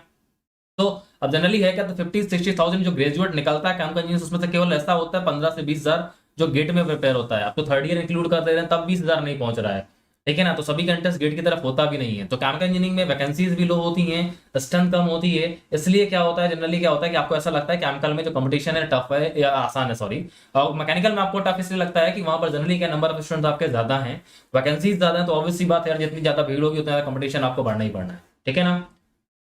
कुछ स्टूडेंट ये पूछा है कि जैसे एक बंदे ने पूछा कि मैं सर 2019 में पास आउट हूँ, 61% मार्क्स है, कोई एक जॉब एक्सपीरियंस नहीं है, तो क्या मुझे गेट की तैयारी करनी चाहिए और उससे मुझे आगे कोई फायदा मिलेगा? देखिए, अगर आपको जॉब नहीं है, 2019 के पास आउट हो, तो 2023 में आपने अपियर करने की सोच रहे हो, तो दो तरीके। एक तो आप अपनी एज क्राइटेरिया देख लीजिए कि आप पीएसयूज के हिसाब से अगर आप तैयारी करना चाहते हो तो देख लो कि आपका जॉब क्राइटेरिया में फिट हो रहा है कि नहीं हो रहा है। सेकेंड थिंग इज, अगर नहीं हो रहा है तो आप एमटेक के लिए तैयारी कर सकते हो। एमटेक अगर करनी है तो आप गेट दे सकते हो और वहाँ पे जाके एमटेक करके आपको जॉब मिल सकता है। अभिनंदन, आपको कुछ और बातें भी मैं बता दूं। कुछ पीएसयू का क्राइटेरिया फिक्स होता है परसेंटेज का। कोई अगर आप जनरल कैटेगरी में है तो उनका किसी का 60 प्लस होता है, किसी का 65 होता है। तो आप वो क्राइटेरिया एक बार चेक कर लीजिए आप अपनी कैटेगरी के अकॉर्डिंग, है ना। आप अपना एज चेक कर लीजिए, क्योंकि जैसे गेल है वो गैप कंसीडर नहीं करता है ना। कुछ पीएसयू है जो 28 ईयर तक कंसीडर करते हैं, कुछ 25 ईयर ही कंसीडर करते हैं, कुछ 30 ईयर भी कंसीडर करते हैं। तो एक बार आप पहले ये सारी पॉसिबिलिटी चेक कर लीजिए अपने कैटेगरी और एज के अकॉर्डिंग, देन आप मूव करिए। एक स्टूडेंट ये पूछा है कि सर जैसे मैं एडवांस लेवल के फुल लेंथ टेस्ट देता हूँ तो उसमें कितने मार्क्स आने चाहिए जिससे कि मतलब फील हो कि मैं सही डायरेक्शन में मूव कर रहा हूँ? देखिए, अगर आप गेट कोई भी एग्ज़ाम हो, एडवांस हो या नॉन एडवांस हो, आपने एग्ज़ाम दिया है, आपके सपोज लेट अस अज्यूम 100 में से 60 नंबर आए, तो देखिए 40 क्यों नहीं आए। अगर 40 जो नहीं आए वो आप देखो, एनालाइज करोगे कि मेरे 40 नंबर हो सकता है कि इजीली मेहनत करने से आ सकते थे, 40 में से 20 आ सकते थे सपोज, या और जो 20 नंबर थे वो ऐसे क्वेश्चंस थे जो कि हो सकता है गेट में नहीं आए, आपको पता है नहीं है, तो आपके 100 में से 80 आने चाहिए थे, एडवांस में हो चाहे नॉन एडवांस में हो। तो इस तरीके से आपके मार्क्स आने चाहिए। आपको पता होगा कि मैं ये क्वेश्चन कर सकता था, या मैं ये क्वेश्चन हमारे थ्योरेटिकल पार्ट का है, हमारे सिलेबस का है, तो वो अगर नहीं आए हैं तो वो लॉस है आपका, चाहे एडवांस में हो चाहे नॉन एडवांस में, इर्रिस्पेक्टिव। एक्चुअली एक मिनट सर, जैसे कि एक्चुअली होता क्या है कि जितना भी मार्क्स आपका है, मेरे को ऐसा लग रहा है कि लास्ट तक आते आते पूरा का पूरा मार्क्स में टेक्निकल का वेटेज तो रहता ही रहता है, लेकिन सबसे बड़ा जो वेटेज आ जाता है वो मैथोरेप्टी का आ जाता है। बिल्कुल। ये हमेशा हम लोग बोलते हैं अगर स्कोर नहीं हो रहा है तो कहीं ना कहीं मैथोरेप्टी आपके वीक है, ऑब्वियस सी बात है, ठीक है ना। टेक्निकल में आप 100% या अगर आप सोचो कि 90% स्कोर कर ले जाऊंगा 10 सब्जेक्ट में, पॉसिबल नहीं हो पाएगा। आपको अच्छे से पता है गेट के जो क्वेश्चन बनता है वो आपकी सोच से हल्का सा वो ऊपर लेकर के जाते हैं। वहां तक अगर आप सोच ले गए, ठीक है ना, तो ठीक है, एक आध क्वेश्चन आपको हमेशा मिलेगा ऐसा। तो मेन जो आपका फोकस है, अगर लास्ट में अगर आपका मैथमेटिक्स की तरफ नहीं है, हम लोग डेली आपसे ये चीज बोल रहे हैं, तो फिर आपके स्कोर जो है ना, आप चाहे एडवांस लेवल टेस्ट की बात कर रहे हो, चाहे फुल लेंथ टेस्ट की बात कर रहे हो, या फिर गेट के एग्जाम की बात करो, स्कोर बढ़ने वाला नहीं है बेटा। ऑलरेडी मैं मैथमेटिक्स का सेशन ले रहा हूँ डेली 1 बजे से, है ना, जिसमें आपको गेट एक्सपेक्टेड सीरीज के नाम से, अंतिम युद्ध के नाम से आपको प्रोवाइड कर रहा हूँ। तो दैट मीन्स अगर आप चाहें तो वहाँ से फॉलो कर सकते हैं। नहीं तो एक चीज़ याद रखिएगा, सबसे पहले अपने ब्रांच के, फिर धीरे धीरे एक एक ब्रांच के और उठाते जाइए, और डेली कम से कम 20 से 25 क्वेश्चन मैथ्स के करिए, 10 से 15 क्वेश्चन एफटी के करिए, और ये फिक्स कर लीजिए कि 40 क्वेश्चन मुझे करने हैं। टेस्ट नहीं दे रहे हो तो कम से कम 230 से 530 के बीच में 40 क्वेश्चन उठा के यही सॉल्व कर लो। 10-20 क्वेश्चन आप टेक्निकल के ले लो। और मेरी एडवाइस यही है कि वीक में कम से कम आपको 2 टेस्ट देना है, अगर पॉसिबल हो तो 3 देते रहिए, लेकिन 7 दिन के 7 दिन नहीं देना कि आज भी दे रहे हो, कल भी दे रहे हो, नेक्स्ट डे भी दे रहे हो, लेकिन वीक में 3 दिन फिक्स कर लीजिए। वेडनेसडे जैसे ट्यूसडे दे रहे हो, थर्सडे दे रहे हो, संडे दे रहे हो, 3 दिन फिक्स कर लीजिए, 3 टेस्ट दीजिए, मैक्सिमम वीक में 3 टेस्ट देना है, ये नहीं कि पर डे डेली दे रहे हो, है ना। अच्छा, दूसरा एक पॉइंट ये भी है कि जितने भी स्टूडेंट हैं इस समय बहुत ज्यादा फोकस करें मैथ्स और एफटी पर भी, और वो सब्जेक्ट पर भी जहां से मार्क्स मैक्सिमम गेन कर सकते हो। तो उनमें थोड़ा सा कॉन्फिडेंस के लिए आपको क्वेश्चन ज्यादा सॉल्व करने पड़ेंगे। तो एक न्यूमेरिकल हब बनाइए, है ना। जो भी क्वेश्चन आप सॉल्व करते हैं, जैसे प्रशांत ने एक बात बोली कि आपके 60 आए, ये इंपॉर्टेंट नहीं है, इंपॉर्टेंट ये है कि 40 कहाँ कम हो गए, तो उस पर वर्क करिए। और बेटा कोई भी टेस्ट सीरीज आप देंगे, है ना, 5 to 6 क्वेश्चन ऐसे मिलेंगे जो अनइम्पॉर्टेंट होंगे, गेट में नहीं आते होंगे। लेकिन आप मुझे बताइए कौन सा गेट का पेपर ऐसा होगा जिसमें आपको हर साल 4 से 5 क्वेश्चन ऐसे नहीं मिलते होंगे जो लेंदी होते होंगे या फिर अनइम्पॉर्टेंट, हमें लगता है कि ये अनइम्पॉर्टेंट है। तो आईआईटी वालों ने ऐसा सिलेबस दिया, ये थोड़ी बोला कि इससे हम ये क्वेश्चन नहीं दे सकते। तो ये सारी चीजें भूल जाइए, ये सिर्फ कहने की बातें होती हैं। तो कोई भी क्वेश्चन बहुत लेंदी, बहुत ज्यादा लेंदी है, आप उसको टेस्ट सीरीज में भले छोड़ दीजिए। बाकी ट्राई करिए कि जब रिव्यू कर रहे हो तो एटलीस्ट हर क्वेश्चन, हर कॉन्सेप्ट आप देख के जाओ, क्योंकि जो भी टेस्ट सीरीज डिजाइन कर रहा होगा यार, या तो वो टॉप रैंकर्स होगा, या तो ऑलरेडी उसको 10 ईयर का एक्सपीरियंस होगा, फैकल्टी होगा। तो वो टेस्ट सीरीज में अगर कोई क्वेश्चन दे रहा है तो यूं ही नहीं दे रहा होगा, उसके पीछे कोई ना कोई लॉजिक होगा, रीजन होगा, ठीक है। तो इसके साथ मूव करिए और फाइनली रिव्यू जरूर करते रहिए। जैसे कि स्टूडेंट क्वेश्चन पूछ रहा है प्रशांत कि ऐसे कौन कौन से सब्जेक्ट्स हैं जो कि 60+ स्कोर आसानी से कर सकते हैं, जिनकी हेल्प से हम कर सकते हैं 60+ स्कोर। देखिए, ऐसा तो मेरे को नहीं लगता कि कोई आप सब्जेक्ट्स को सिलेक्ट करके 60+ ला पाओगे। फिर भी आपको अगर 60+ के लिए सब्जेक्ट चूज करने हैं तो मैं बता दूं, इंजीनियरिंग मैथमेटिक्स सबसे वेटेज रखता है, जो कि 12 से 13-14 नंबर तक लाता है। और उसके बाद में सीआरई हो गई, एमटीओ हो गए, ये भी 10-10 नंबर के वेटेज, आई थिंक 10 से 12 नंबर के वेटेज रखते हैं। फिर आप हीट ट्रांसफर, फ्लूइड मैकेनिक्स जाओगे। सबसे कम जो आई थिंक इम्पोर्टेंट रखते हैं वो हैं सब्जेक्ट्स लाइक प्लांट डिजाइन हो गया, प्रोसेस कैलकुलेशन हो गया, और मैकेनिकल ऑपरेशन हो गया। तो आप अगर आपको इतना समय नहीं है कि आपने सारे सब्जेक्ट कवर अप करनी है, आपके पास कोई ऑप्शन नहीं बचा है, तो आई थिंक ये जो मैंने टॉप स्कोरिंग सब्जेक्ट्स बताए वो कर सकते हो। पर मेरा ऐसा कहना रहेगा कि अगर जितने से ज़्यादा सब्जेक्ट कर सकते हो वही बेटर। अभिनंदन, आप ऑलरेडी पीएसयू के लिए अप्लाई कर सकते हो, है ना। ओबीसी कैटेगरी में 3 ईयर का वैसे भी आपको ऑप्शन मिल जाएगा, छूट रहती है। और इसके अलावा कई पीएसयूज हैं जो 60% ही डिमांड करते हैं ओबीसी कैटेगरी के लिए, तो आप अप्लाई कर सकते हो। 2019 में पास आउट होने के बाद भी 2023 में अगर आप गेट क्वालिफाई करके एमटेक कर रहे हो तो भी आपके पास अपॉर्चुनिटी है, ठीक है। क्योंकि अगर आप प्राइवेट इंडस्ट्री में जाते हो 20,000-30,000 से स्टार्ट करोगे तो बेटर यही है कि फिर आप ऐसा कर लो। अगर मोटिवेशन है आपके पास, आपको लगता है कि आप कर सकते हो, देन आप ड्रॉप लीजिए। अदरवाइज अगर आपको लगता है कि मैं 1 महीने तो मोटिवेट रहूंगा, उसके बाद पता नहीं कर पाऊंगा कि नहीं, तो फिर आप कोई फिर जॉब ढूंढिए, वहां जाइए, वो ज्यादा बेटर रहेगा। क्रांति बेटा, IOCL अपना एग्जाम खुद कंडक्ट नहीं करता है अभी फिलहाल के लिए, वो गेट से ही रिक्रूटमेंट करता है। और उसके लिए आपके पास में ना टॉप रैंक होनी चाहिए। एटलीस्ट आपका जो कॉल आती है वो आपका टॉप 100 के आसपास तक कॉल आ जाती है। अगर कैटेगरी के डिपेंड आप स्टूडेंट अगर हैं तो 100 के आपके ऊपर भी जाती है, ठीक है। और जैसे काफी स्टूडेंट्स 23 वाला टेंशन मत हो, गेट 23 वालों के ऊपर भी हम लोग आ रहे हैं, ठीक है ना। अभी जो 22 वाले हैं ना बेचारे, सबसे ज्यादा प्रेशर उनके ऊपर है, 22 वालों के ऊपर। तो पहले जरा उनकी हम लोग बात कर लें, थोड़ा सा उनका प्रेशर कूल डाउन कर दें, बेचारे बहुत टेंशन में इस समय, ठीक है ना। 23 वालों के पास पूरा भी टाइम बाकी है, ठीक है, तो उनको भी मिल जाएगा, फिर आपको उनकी बात कर लेंगे। सो जैसे 22 वाले देने वाले स्टूडेंट्स हैं, तो लास्ट टाइम में जब स्टूडेंट जब टेस्ट सीरीज अटेम्प्ट कर रहा होता है, प्रशांत जैसे आपसे क्वेश्चन कर रहा हूँ, तो टेस्ट सीरीज अटेम्प्ट करने के टाइम में जो सिली मिस्टेक्स होती हैं, काफी स्टूडेंट्स क्या होते हैं लगातार 50 से 55 के रेंज में बने ही रहते हैं, उनका इंप्रूवमेंट हो ही नहीं रहा है। एक्चुअली इंप्रूवमेंट करना कैसे, काफी बच्चे स्टूडेंट के क्वेश्चन रहता है। सर, सबसे बड़ी बात है जब आप एग्जाम देते हो या फिर कोई भी टेस्ट सीरीज लगाते हो या फिर खुद एग्जाम किसी भी बुक से या कहीं से देते हो ना, तो आपकी हो सकता है कुछ मिस्टेक्स आएंगी। सपोज मैं मिस्टेक्स को भी मेरे को शॉर्ट लिस्ट किया हुआ है, बताता हूँ कैसी कैसी मिस्टेक्स होती है। क्वेश्चन रीडिंग में मिस्टेक होती है। क्वेश्चन रीडिंग में हो सकता है डिजिट आपने गलत पढ़ ली, चलो ठीक है, this is one of the type. Second हो गया, कैलकुलेशन के टाइम पे हो सकता है 20 को 2 लिख लिया, कैलकुलेटर में लिख लिया, ये एक तरीके की मिस्टेक होती है। दूसरी होती है कि आपने आंसर गलत टिक कर दिया, आपने आंसर गलत, उसको एनईटी जो क्वेश्चन आता है ना, उसको आंसर आपने गलत फिट कर दिया, लिखना था 2.0 लिख गए 20.0, ये तो आपका पूरा सवाल ही गलत कर दिया। आता था, आपने सब सॉल्व कर लिया, लिखना था तो 2 आंसर और लिख दिया 20 और आपका 2 आंसर सही था, तो गया वो 2 नंबर और साथ में माइनस ले गया 0.6, है ना। तो ये जहाँ भी कोई भी ऐसी आपको लगे गलती हो रही है मेरी, लिख लो कि मैं क्या गलती कर रहा हूँ। एक बड़ा सा बोर्ड अपने उसमें लगा लो, रूम में लिख लो, मैं ये गलती करता हूँ, मैंने क्वेश्चन रीडिंग में डिजिट्स गलत पढ़ ली, मैंने दूसरे नंबर पे मैंने कैलकुलेटर में टाइप करते समय ये गलती की, मैंने आंसर गलत टिक कर दिया, ए की जगह बी कर दिया, सी की जगह डी कर दिया। यस, तो मैं पॉइंट्स की हाँ। मैं डेसिमल पॉइंट्स की गलती करता हूँ, लिख लो आप अपने बोर्ड पे।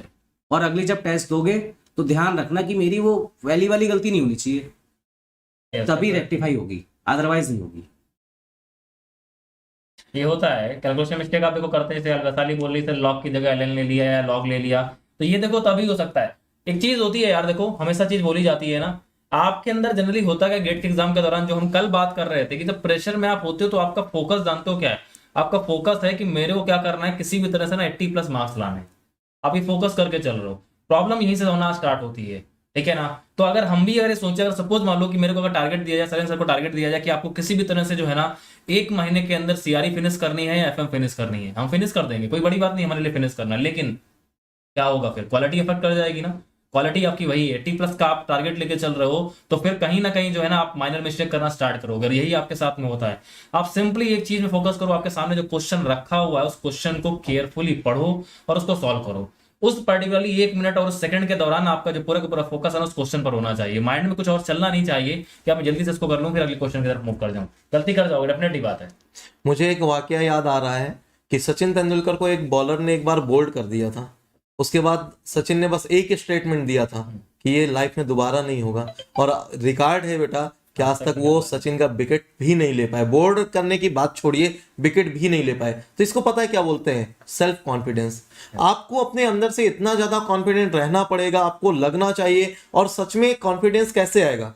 जब आप सचिन तेंदुलकर जैसे प्लेयर हो, दैट मीन्स आपने इतनी मेहनत की है, इतने क्वेश्चन सॉल्व किए हैं, इतनी टेस्ट सीरीज दी है, इतने बार आपने वो गलती पर वर्क किया है कि अब वो गलती लाइफ में दोबारा नहीं होगी। तो जो भी आप मिस्टेक करते हो ना, उसको रियलाइज करो, उसको सोचो कि आज के बाद ये गलती मुझसे दोबारा नहीं होगी। मैं रेसिप्रोकल लेना भूल गया, मैंने पॉइंट की मिस्टेक कर दी, कैलकुलेटर में मिस्टेक कर दी, लाइफ में अब ये गलती दोबारा नहीं होगी, है ना। गलती हो तो उसको रेक्टिफाई करने का बार बार ट्राई करो। सर अभी अभी एक वाक्य याद आ रहा है, कल आई थिंक शॉर्ट्स न्यूज में आ रहा था, MS धोनी ने विराट कोहली को बताया था कि दूसरी सेम गलती तब रिपीट होनी चाहिए जब मेरे 7 महीने हो गए हो। तो 7 महीने से पहले तक वो गलती रिपीट नहीं होनी चाहिए। तो आपका तो यार एग्जाम होता ही 7 महीने बाद, जब तैयारी करते हो तो 7 महीने बाद ही होता, तो रिपीट नहीं होनी चाहिए बिल्कुल कोई भी मिस्टेक। तो हमेशा लिख के रख लो मेरी कौन सी मिस्टेक, सिली मिस्टेक कर रहा हूँ। सिली मिस्टेक से पता है आपके कम से कम 5 से 10 मार्क्स बच सकते हैं। ये एक बहुत अच्छा क्वेश्चन पूछा है वृंदा ने। वृंदा कह रही है कि सर जब क्वेश्चन घर में करते हैं हो जाता है, कोई दिक्कत नहीं है, लेकिन जब एग्जाम हॉल में बैठे होते हैं तो हो सकता है वही क्वेश्चन हमसे ना निकले। वो इसलिए होता है, घर पे मैं बता देता हूँ, घर पे फ्रीडम होती है, हम बुक देख सकते हैं। सबसे बड़ी बात, आप पक्का देखते होगे बुक, घर पे तभी होता है वो सवाल। आप हो सकता है कि आप वही सब्जेक्ट तैयार करके बैठे हो, वही करने बैठ गए हो, तब हो सकता है ये काम। यस, ये 2 तरीके होते हैं कि अगर आपने घर पे हो रहा है वहां नहीं हो रहा, तो या तो अभी तैयार करा है सब्जेक्ट, अभी एग्जाम दिया है, या फिर आपने चीटिंग करी है। अच्छा, बहुत से स्टूडेंट जैसे 3rd ईयर वाले भी इस बार अपीयर हो रहे हैं, तो यदि उनके 40 से 50 मार्क्स आ रहे हैं टेस्ट सीरीज में, तो क्या ये स्कोर सही है या उनको और क्या करने की नीड है? तो देखिए, अगर 3rd ईयर में स्टूडेंट है और 40-50 मार्क्स ला रहे हो आप टेस्ट सीरीज में, तो आई थिंक ठीक है। मैं ये नहीं कहूँगा कि बेकार है या बहुत अच्छा है, ठीक है। तो आप 40 से 50 नंबर का टेस्ट सीरीज में ला रहे हो तो ठीक है, हो सकता है कि आप एग्जाम में 55 ले आओगे, 60 ले आओगे ज़्यादा से ज़्यादा, तो एक ठीक ठाक रैंक आ जाएगी। आई थिंक 300, 400, 500 के आसपास, बट बढ़िया नहीं है, आपने काम करना है इस पर। जैसा कि गेट एग्जाम अगर 6 फेब को होता है, तो अभी आपके पास 20 डेज हैं, तो 20 डेज में मुझे लगता है बेटा कम से कम 10 मार्क्स तो आप और इम्प्रूव कर सकते हो। और कुछ नहीं करना, फुल लेंथ टेस्ट दो, वहाँ से नए नए कॉन्सेप्ट सीखो, है ना, अच्छे अच्छे कॉन्सेप्ट सीखते जाओ, है ना, उसके सोल्यूशन देखते जाओ, वीडियो सोल्यूशन है तो वीडियो सोल्यूशन देखते जाओ, फ्रेंड से डिस्कस करते जाओ और थोड़ा सा इंप्रूवमेंट करो, तो कम से कम 10 मार्क्स का इंप्रूवमेंट और कर सकते हो। और अगर 55+ मार्क्स ले आ रहे हो ना, तो 3rd ईयर के हिसाब से रैंक सही है। लेकिन जो भी स्टूडेंट अभी 2nd ईयर में है, अगर वो मुझसे बोलेंगे कि सर अब मेरे साथ भी थर्ड ईयर में अगर ऐसा होगा तो ये सही है क्या, तो गलत है फिर ये, क्योंकि अभी आपके पास पूरा 1 ईयर है और नेक्स्ट ईयर अगर आप अभी से लग जाओगे ना तो नेक्स्ट ईयर आपके टेस्ट सीरीज में 70-80 मार्क्स से ऊपर आने चाहिए, तभी आप अच्छा काम कर रहे हो, तभी आप पढ़ाई कर रहे हो, तभी आप सिंसियर हो। अदरवाइज फिर भूल जाओ आप कि मैं जिनके सामने बैठा हूं मैं भी वही रैंक लाना चाहता हूं, तो फिर ये पॉसिबल नहीं है। सपना सपना होता है और उस सपने को साकार करने के लिए आपको दिन रात एक करनी पड़ती है, मेहनत लगती है। ठीक है। तो अभी फाइनल ईयर और ड्रॉपर्स के जो भी क्वेश्चन हो पूछ लो बेटा, नहीं तो फिर हम लोग मूव करते हैं थर्ड ईयर और सेकेंड ईयर के स्टूडेंट की तरफ, जिनको नेक्स्ट ईयर मैं चाहता हूं कि मेरा ही कोई स्टूडेंट हो जिसकी AIR 1 फिर से आए, टॉप 10 में मेरे ही स्टूडेंट हो, तो मैं चाहता हूं कि उनको एक प्रॉपर स्ट्रेटजी के साथ मूव कराएं, उनको एक अभी से एक दिशा निर्देश दे दें और उनको प्रशांत के कदमों के साथ साथ मूव कराएं, ताकि वो भी AIR 1 का सपना साकार कर सके। तो आपके जो भी क्वेश्चन हो लास्ट में 5 मिनट में पूछ लीजिए, अदरवाइज फिर हम लोग मूव करेंगे गेट 23 के एग्जाम के लिए। एक क्वेश्चन वही पूछ रहा है जो भी हम लोग डिस्कस कर रहे थे प्रशांत, कि आपका AIR 1 था तो आपने IOCL क्यों चूज किया, ONGC में क्यों नहीं गए? देखिए सर, ये तो सब उसके जब आपका गेट एग्जाम हो जाता है उसके बाद के सवाल हैं। ठीक है, पूछा है तो मैं बता देता हूँ।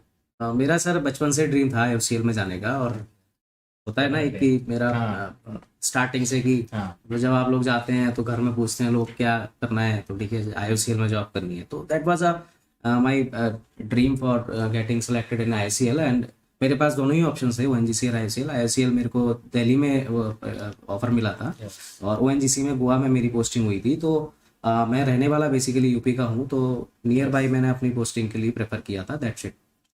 सो बेटा बहुत बार ऐसा होता है कि है ना, पैकेज मायने नहीं रखता, ड्रीम का एक अपना ही लेवल होता है। जैसे मैंने और सर ने, सुमित सर ने, हम लोगों ने एक ड्रीम सेट किया था कि एजुकेशन अफोर्डेबल होनी चाहिए, मिनिमम कॉस्ट में हर बच्चे को मिलना चाहिए। जो स्टूडेंट पुअर है, जो अपने फैमिली वाले से, अपने पापा से, गार्जियन से ये नहीं बोल सकता कि उसको 1 लाख फीस चाहिए एडमिशन लेने के लिए, उसको भी एजुकेशन मिलनी चाहिए। तो बेटा बहुत बार ऐसा होता है, होते हैं कई तरह के लोग होते हैं, है ना, जो अपने ड्रीम को भी बेच देते हैं अपने पैसे के लिए। बेटा हम लोग या बहुत सारे लोग ऐसे नहीं होते हैं, हमारा भी एम था, तो उसके लिए हम सैलरी देख के डिसाइड नहीं करते कि हमें कहाँ जाना है। हमारा ड्रीम क्या है, वो ड्रीम को पूरा करने के लिए हम सारी चीज़ें करते हैं। तो 2 तरह के लोग होते हैं, कुछ लोग जैसे कई बार मैंने भी फेस किया है कि कहीं पर सैलरी कम होती है, मैं ऑप्शन देता हूं कि यार चलो कुछ अच्छा करते हैं, सैलरी कम मिलेगी, तो वो सीधे मना कर देते हैं, सर देखो आपको जो करना है करो, आपका अपना कैरियर है और मुझे सैलरी से मतलब है। तो वो दोनों तरह के ऑप्शन रहते हैं, तो है ना। तो आप पहले ये डिसाइड कर लीजिए कि आप कौन से ऑप्शन के साथ जाएंगे, अपने ड्रीम के साथ या फिर आप अपने मतलब मैक्सिमम सैलरी के साथ। तो प्रशांत ने तो अपना ड्रीम चूज किया और इसलिए IOCL में। ठीक है, एक स्टूडेंट और कॉन्टिन्यूसली क्वेश्चन पूछ रहे हैं अभिनव कि एमटेक IISc बंगलौर का एक्सपीरियंस कैसा रहा, तो प्रशांत ही बताएंगे। एक्सपीरियंस बहुत अच्छा रहा एमटेक का, SC का। वहाँ पे बहुत अच्छी फैकल्टी है, फ्रेंकली स्पीकिंग, और आपको मौका मिलता है और आपका बैकग्राउंड इतना स्ट्रांग है घर का, तो मैं प्रेफर कर आपको डिस्कस करूँगा कि आप IISc बेंगलोर में जाके आप कोई कोर्स करिए, और वहाँ से बहुत अच्छी एजुकेशन मिलती है, वहाँ पे प्रोफेसर बहुत ही अच्छे हैं।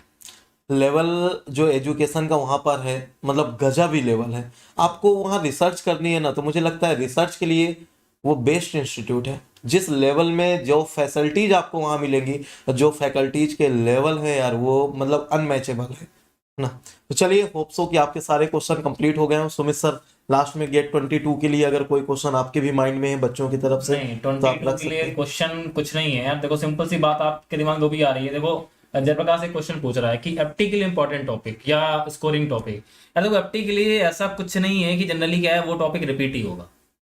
आपको अच्छे से पता है कि ये टॉपिक नेक्स्ट ईयर भी रिपीट होगा, चाहे प्रोबेबिलिटी की बात कर लें हम, चाहे जनरली परम्यूटेशन कॉम्बिनेशन की बात कर ले, किसी की बात कर लो यार, जनरल वर्बल रीजनिंग की बात कर लो, किसी की बात कर लो, जरूरी नहीं कि उससे क्वेश्चन आएगा ही, ठीक है ना।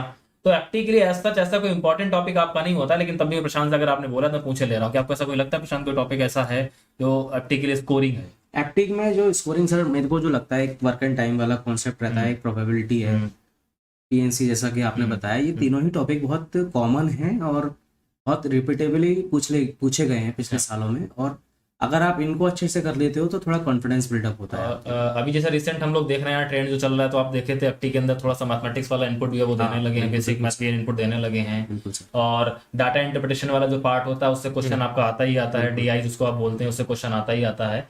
तो एफटी के लिए देखो ऐसा है, सिंपल सी बात ये है यार कि एफटी में आपको कमांड पूरे सब्जेक्ट पर बनानी पड़ेगी। वोकैब वाला पार्ट हो सकता है कि आपका अगर दिन अच्छा नहीं है तो वो जो आपके सामने लिखा हुआ वर्ड है उसका मीनिंग आपको ना पता हो, तो वोकैब वाला पार्ट अनसर्टेन होता है, बिल्कुल आप कर भी सकते हो नहीं भी कर सकते हैं, ठीक है।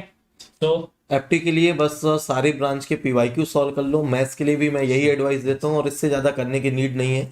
जब आप स्टार्टिंग में होंगे, जो गेट 23 के स्टूडेंट पूछेंगे कि सर क्या करें, तो मैं बोलूँगा कि यार किसी एक फैकल्टी को पकड़ो, पूरा कोर्स करो, सारी चीज़ें करिए, जो क्वेश्चन सीरीज आपको मिले वो करिए। लेकिन इस टाइम पे गेट 22 वाले स्टूडेंट पूछेंगे तो मैं यही बोलूँगा जितना टाइम दे सकते हो तो एक टाइम फिक्स कर लो डेली का, है ना। अभी भी आपके पास 20 दिन है, डेली 1-1 घंटे भी दे दोगे और 1 घंटे में अगर 20 क्वेश्चन भी कर लोगे तो आप 400 क्वेश्चन एटलीस्ट सॉल्व करके जा सकते हो। और उस 400 में से मुझे लगता है कई कॉन्सेप्ट हो सकते हैं मैच कर जाए, उसी टाइप के क्वेश्चन आपसे पूछ लिए जाएं। तो बात खत्म हुई गेट 22 के स्टूडेंट्स के लिए।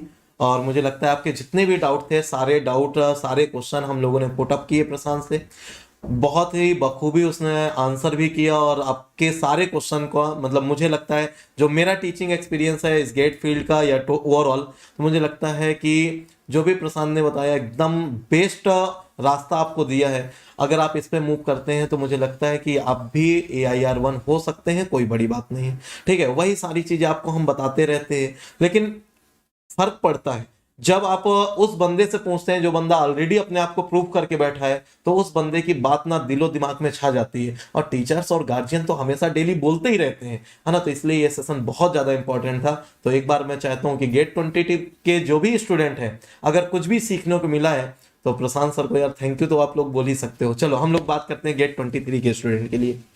चलो यार देखो, मैं एक लास्ट में पॉइंट बोलना चाहूंगा कि प्रशांत की जर्नी जो है ना फर्स्ट रैंक के लिए आसान नहीं थी। शिफ्टिंग रोटेशन जॉब के साथ में 3 से 4 घंटे केवल पढ़ाई करना, मैक्सिमम ड्रॉपर ऐसे हैं जो कुछ भी नहीं कर रहे हैं, सिर्फ पढ़ाई कर रहे हैं। प्रशांत ने जॉब भी की है और पढ़ाई भी की है, तो अभी समझ सकते हो कि आप बेटर हो कि वो बेटर था, ठीक है ना। लेकिन मेहनत करने का तरीका जो था ना उसका कुछ ऐसा था कि उसने खुद को प्रूव कर दिया, और आप कहीं ना कुछ चीजें जो है ना वो आप उनको इग्नोर कर जाते हैं, यार ठीक है इसको कर लेंगे, या फिर मेरा शायद हो तो नहीं सकता है, आप ये भी सोच जाते हो कई बार। तो डिमोटिवेशन उसके अंदर भी बहुत था, डिमोटिवेशन आपके अंदर भी आता है, लेकिन उसको साइड में करके उसने AIR1 ला करके प्रूव कर दिया। आपके पास अभी भी टाइम है बच्चा, ठीक है ना। अभी आपका 15 डेज इस दिन के बाकी हैं, 5 दिन उधर बाकी हैं, टोटल आपके पास 20 दिन का जो टाइम है ना, इसको इस तरह से यूटिलाइज करो कि जो चीजें अभी आपके अंदर कमी रह गई उसको इंप्रूव कर लो। ये फाइनल टचअप था गेट 22 वालों के लिए।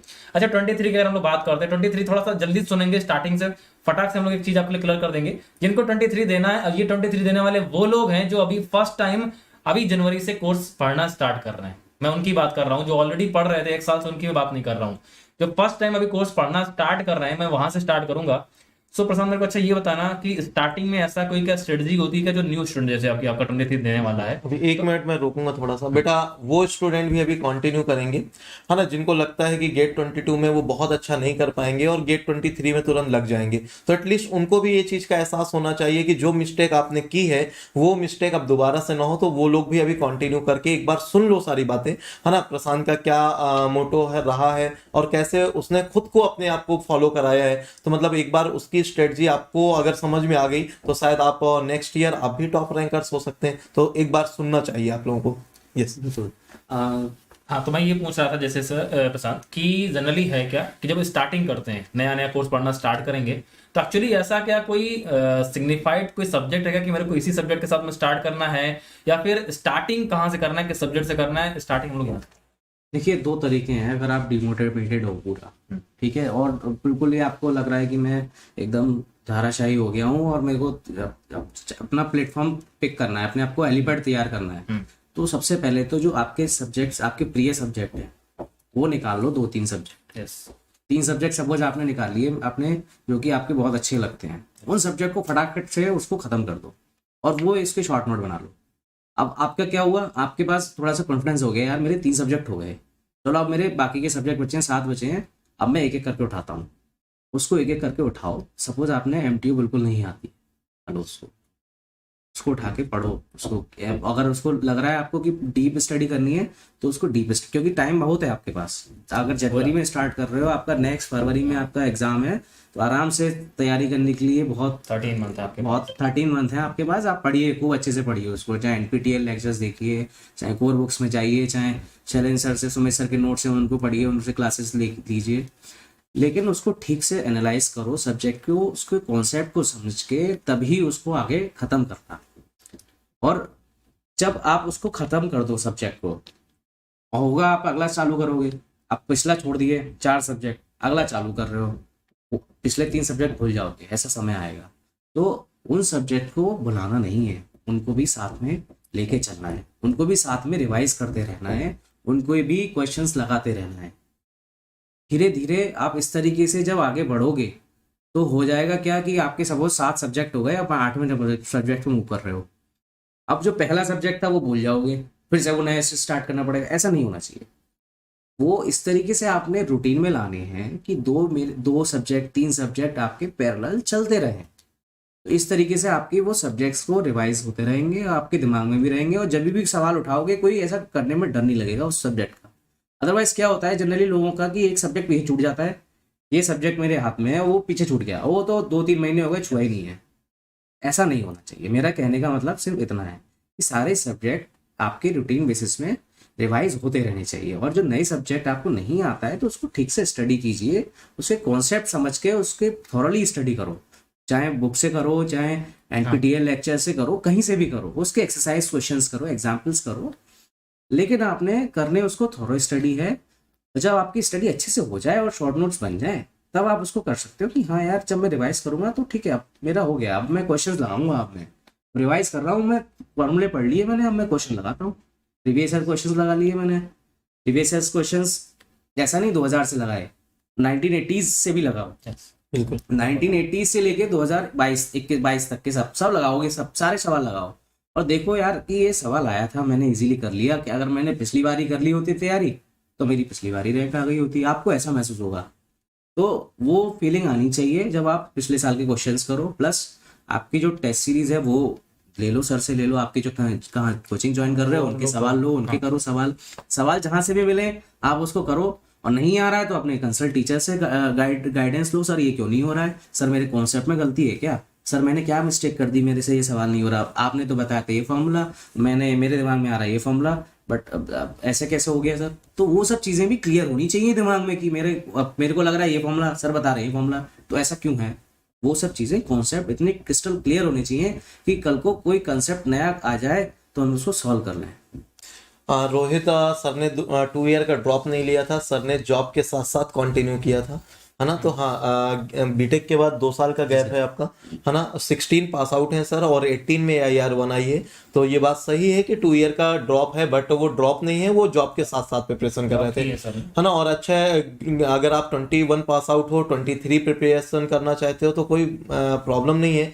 बस आपके अंदर अगर कॉन्फिडेंस है, मैं एक ही चीज़ बोलता हूँ, आपके अंदर जज्बा है तो जरूर ड्रॉप ले लो, और जज्बा नहीं है तो फिर कोई ना कोई जॉब ही देख लो, है ना। मैं ये नहीं चाहता 1 घंटे पढ़ लिया या आज नहीं पढ़ते कल पढ़ लेंगे, ये नहीं चाहिए मुझे। पर डे 6 आवर्स की मिनिमम स्टडी चाहिए, मिनिमम 6 आवर्स। अगर आप ड्रॉप ले रहे हो तो मिनिमम इतना कर सकते हो तो ड्रॉप लो, अदरवाइज फिर बेटर यही है कि कहीं जॉब करो, ज़्यादा बेटर रहेगा। ठीक है, रिस्क लेना पड़ेगा यार लाइफ में, ठीक है ना। जब रिस्क लोगे तो आपके अंदर एक डर आएगा, ठीक है ना। तो प्रशांत सर के अंदर में ये डर था कि अगर बाई चांस अगर मेरा गेट क्लियर नहीं हुआ ना तो मेरी जिंदगी जो है ना वो यहीं कट जानी है। गुजरात से मुंबई, मुंबई से बेंगलुरु, बस ऐसे ही अप डाउन करने में कट जानी है। और उनके अंदर में ये डर था कि मेरे को किसी भी तरह से जो है स्टेबल लाइफ चाहिए, मेरे को सेटल लाइफ चाहिए, फैमिली की रिस्पॉन्सिबिलिटीज भी हैं। तो वो डर उनका आपके अंदर अगर रहेगा ना तो अपने आप बेटर करने का ट्राई करोगे, ठीक है। तो रिस्क लिया उन्होंने, डर का सामना किया और रैंक लेकर के। चलो आपको थोड़ा सा IOCL की इंटरनल लाइफ के बारे में बताते हैं, है ना। तो प्रशांत थोड़ा सा आप बताइए, जहाँ पर आप अभी जॉब कर रहे हो वहाँ का माहौल और जहाँ आप रहते हो जो फैसिलिटीज हैं, क्या क्या ऐसा मिलता है कि जिससे बच्चों के अंदर एक मोटिवेशन आ जाए कि हमें भी ऐसा करना चाहिए। बिल्कुल सर। सर ज़्यादा तो नहीं मैं बता पाऊंगा, लेकिन ओवरव्यू दे देता हूँ कि IOCL हो, चाहे SPCL हो, BPCL हो, केमिकल कोर केमिकल कंपनीज हैं, और इनमें भी अलग डिविजन्स होते हैं। सपोज मार्केटिंग डिवीज़न हो गया, एक रिफाइनरी डिवीज़न है, R&D डिवीज़न है, तो अलग अलग डिविजन्स होते हैं। और वहाँ पे सपोज आपने रिफाइनरी डिवीज़न मिला तो रिफाइनरीज में जो वहाँ पे केमिकल पेट्रोलियम प्रोडक्ट्स रिफाइन होते हैं, वहाँ पे आपको जॉब करने का मौका मिलेगा। और मार्केटिंग डिवीज़न में बेसिकली एक सेल्स ऑफिसर का जॉब रहता है। वहाँ पर डिफरेंट कोर डिपार्टमेंट्स होते हैं, इंजीनियरिंग डिपार्टमेंट, रिटेल डिपार्टमेंट, अलग ल्यूब्स डिपार्टमेंट। तो वहाँ पे आपने as a marketing officer job होती है। वहाँ पे अच्छे आपको जो टेम्पटिंग लगेगा वो है कि सेटल्ड लाइफ है, गवर्नमेंट लाइफ है, और वहाँ पे आपको कई सारे पर्क्स मिलते हैं। तो ये एक तरीके से आपको टेम्पटिंग है, और लेकिन मेहनत वहाँ पर भी है, ऐसा नहीं है मेहनत नहीं है। और बात करते हैं कि आपकी जो प्राइवेट कंपनीज होती हैं, रिलायंस इंडस्ट्रीज हो गई या फिर वेदांता हो गया, तो ये सब में भी कोर सब्जेक्ट रहते हैं अपने, लेकिन वहाँ पे इतने पर्क्स वगैरह और इतनी मॉनेटरी फैसिलिटीज इतनी नहीं है जितनी पीएसयूज में होती है।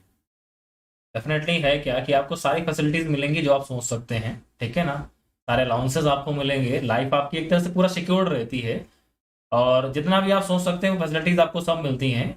हाँ, बस ये मत सोच लेना कि सर क्या, काफी लोग दिमाग में रहता है सर क्या मतलब क्या ऑफिसर की पोस्ट होती है, ठीक है ना, तो क्या मतलब कि पूरा लाल बत्ती वाली या नीली बत्ती वाली पोस्ट मिल जाती है तो ऐसा कहीं कुछ नहीं होता है, ठीक है ना। लेकिन हाँ, मतलब कि देखो रिस्पॉन्सिबल पोस्ट आपको मिलती है, आप उसके लिए रिस्पॉन्सिबल होंगे, ठीक है ना। वो वाला जो आप सोचते हो ना कि आराम से गए ऑफिस में और कुछ नहीं किया, एक दो साइन कर दिए और जाकर के चाय नाश्ता किया और चले आए, भाई साहब ऐसा कुछ नहीं होता है। आपको वहां पर भी मेहनत करनी पड़ेगी, रिस्पॉन्सिबल आपको पोस्ट मिलेगी। बिल्कुल मेहनत करनी पड़ेगी। इन सर ने बताया साइन करने पड़ेंगे, तो साइन आप करोगे ना तो आप you are responsible for that particular sign yes, for next 10 years।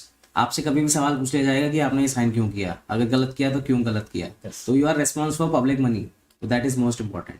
और ऋचा, आपका ये जो क्वेश्चन है कि रेंज बाहर हो जा रही है जब आप एनईटी क्वेश्चन का आंसर देते हो, तो बेटा आपको मैं बस एक ही पॉइंट बोलूंगा कि पॉइंट से 4 डिजिट तक कैलकुलेशन करो, कैलकुलेटर आपके पास होता है, और लास्ट में एकदम राउंड ऑफ करके फिर आप आंसर पुट करो, गलती नहीं होगी। क्वेश्चन में एक बार ये भी थोड़ा सा केयर करना कि क्या गिवन है, अप टू नेक्स्ट डिजिट दे रहा है या पॉइंट से 2 डिजिट या 1 डिजिट पूछ रहा है, बस उसके अकॉर्डिंग फॉलो करो। बट एटलीस्ट जो भी आपसे एग्जाम में पूछे, पॉइंट की 2 डिजिट पूछे तो एटलीस्ट 4 डिजिट तक, 2 एक्स्ट्रा डिजिट तक सॉल्व करना होता है यदि आप मिनिमम एरर चाहते हो, तो बस इतना फॉलो कर लो। और आईओसीएल की सैलरी कितनी है ओएनजीसी के कंपैरिजन, तो बेटा ये सब बात सैलरी की नहीं करते हैं अभी आमने सामने। फिर किसी दिन मैं आपको एक पैकेज बता दूंगा जो आईओसीएल ओएनजीसी, और ऑलरेडी कई बार सेशन में बता चुका हूँ हर पीएसपी का पैकेज, वो फिर किसी दिन डिस्कस कर लेंगे, ठीक है। और जो भी स्टूडेंट 3rd ईयर में है, 2nd ईयर में है, गेट 23 के लिए प्रिपरेशन करना चाहते हैं, तो बेटा ऑलरेडी आपको इन्फॉर्म कर चुका हूँ 27 से हमारा न्यू बैच आ रहा है, जिसमें मैं प्रोसेस कैलकुलेशन बेसिक सब्जेक्ट से स्टार्ट करूंगा। पहले आप लोगों का बेसिक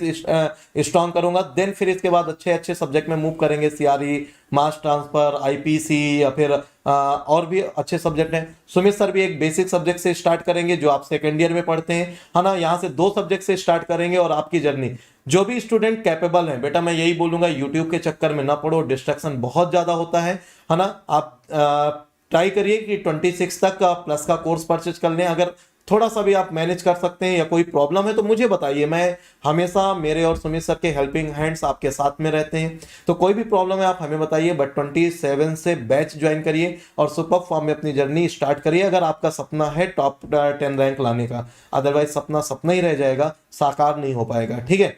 और गेट एग्जाम से पहले कुछ दिन में क्या करना चाहिए सुमित, ऑलरेडी मैं बता चुका हूँ, प्रशांत सर ने सब कुछ डिस्कशन किया है। आपने शायद सेशन लेट ज्वाइन किया, आप थोड़ा सा आगे करके इसको कंटिन्यू कर लीजिए। आपके जितने भी क्वेश्चंस हैं वो सारे क्वेश्चन के आंसर हो चुके हैं।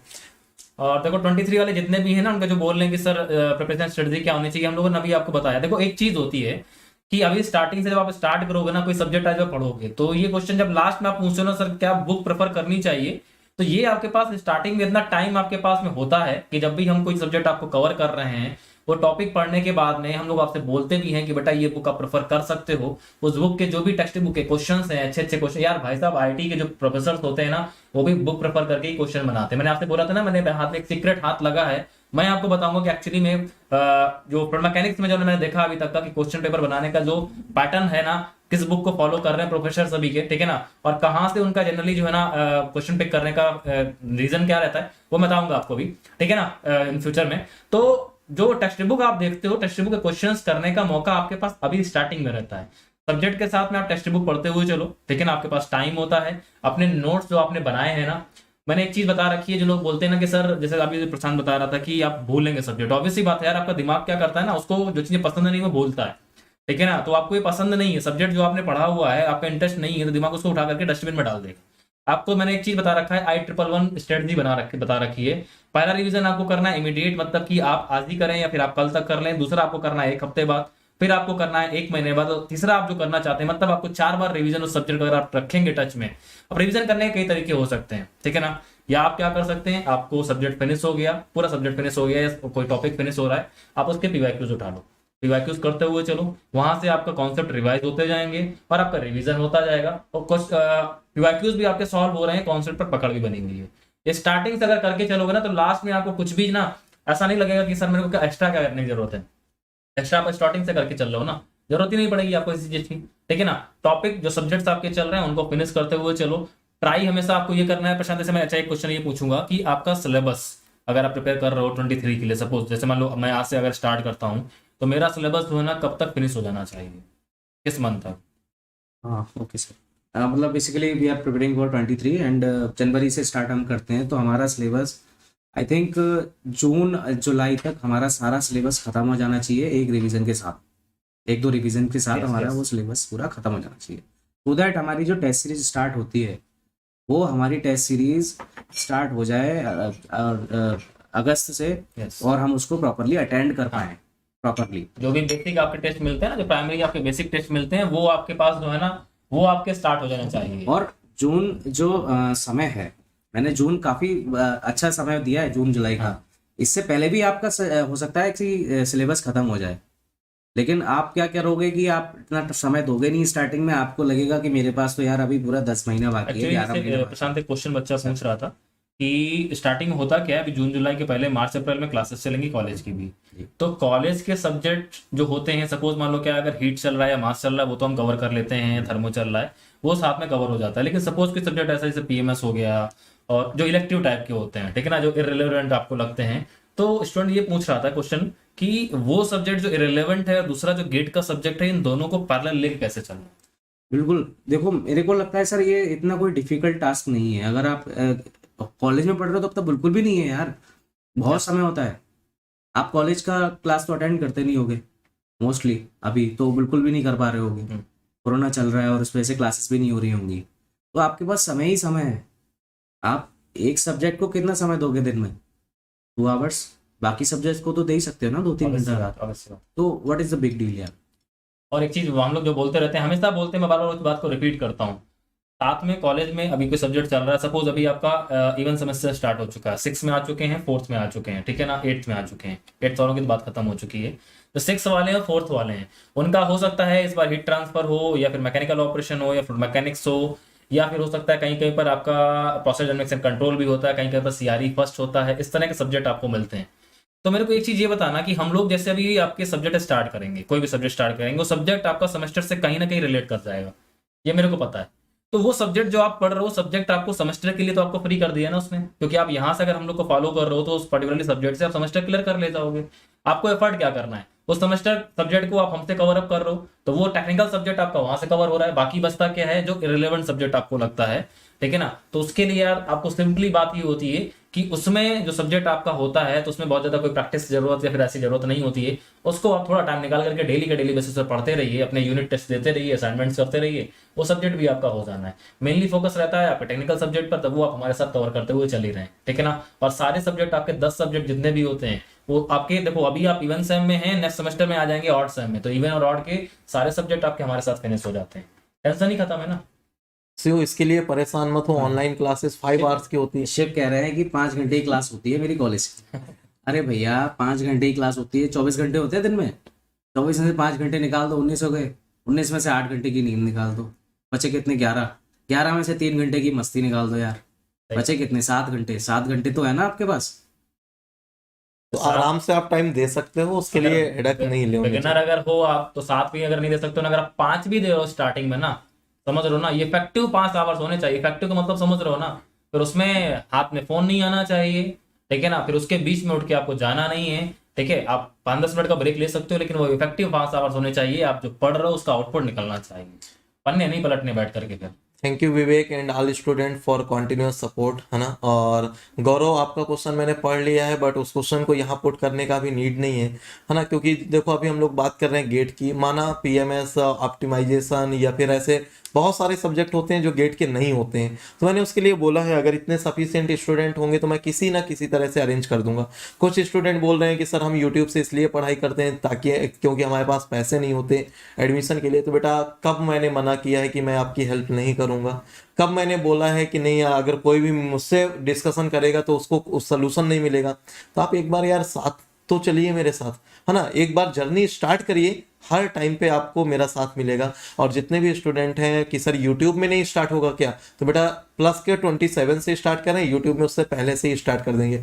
शायद मैं 20 तक आप लोगों का एक नया बैच यूट्यूब वाले स्टूडेंट्स के लिए लेकर आ रहा हूँ, वहां से हम लोग कंटिन्यू करेंगे, ये हेडक मत लो। लेकिन यूट्यूब और प्लस में डिफरेंस होगा, है ना, वो चीज़ आपको ऑलरेडी पहले क्लियर कर चुका हूँ और वो आपको समझ में भी आ जाएगा। और इस बार रैंक से भी आप लोगों को समझ भी जरूर आएगा। तो मैं नहीं चाहता कि आप लोगों का टाइम वेस्ट हो। मैं चाहता हूँ यार एक बार लगना है ना तो जम के लग लो, एक साथ कॉन्टिन्यूटी मेंटेन कर लो, एक साल पढ़ लो, इसके बाद जो मर्जी फिर वो करो, है ना। और जो आपसे फीस ली जाती है वो शायद आपके 1 मंथ की सैलरी का 1/4 भी नहीं होगा अगर आप किसी पीएसयू को ज्वाइन कर लेते हैं, है ना। बाकी बताने की नीड नहीं है, प्रशांत सर यहीं बैठे हुए हैं, उनको भी पता होगा कि उनकी सैलरी कितनी है और आपकी फीस कितनी है, ठीक है।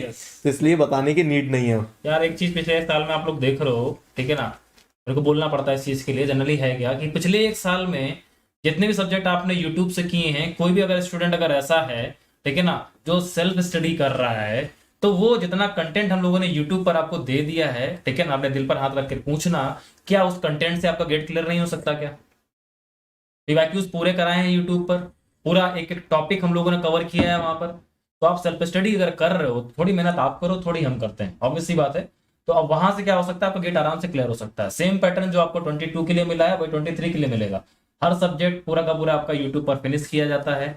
मेहनत आप कर रहे हो हमारे साथ में लगातार, बिल्कुल निकलेगा। कोई नहीं कर रहा यार, अगर आप नहीं अफोर्ड कर सकते हो तो कोई दिक्कत नहीं है ना, सारे ऑप्शन हम लेकर के चल रहे हैं ना। अगर आप प्लस अफोर्ड कर सकते हो, आप प्लस की तरफ मूव कर दो, सिस्टमेटिक तरीके से जाओगे।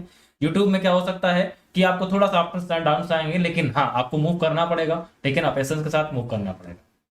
ठीक है Sumit, 20 full length test sufficient है ना, नो डाउट। अगर 20 आप दे लेते हो, लेकिन आप जब उसका रिव्यू भी कर लोगे तो सफिशियंट है। आप अपनी गलतियों को रिकॉग्नाइज कर लोगे तो सफिशियंट है, सिर्फ टेस्ट देना इंपॉर्टेंट नहीं है ना।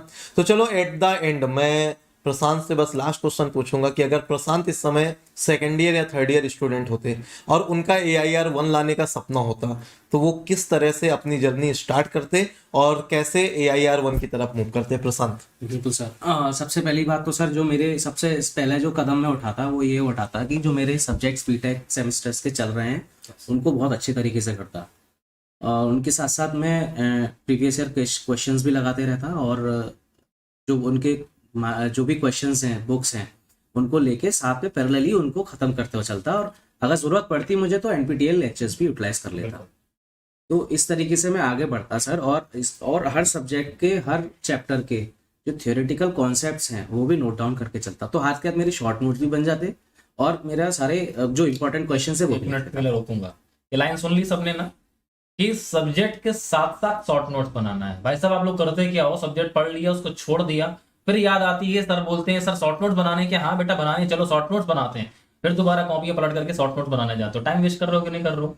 सब्जेक्ट के साथ साथ शॉर्ट नोट्स बनाना, इस लाइन को नोट कर लेना, ठीक है ना, ये हमेशा बोली जाती है जी।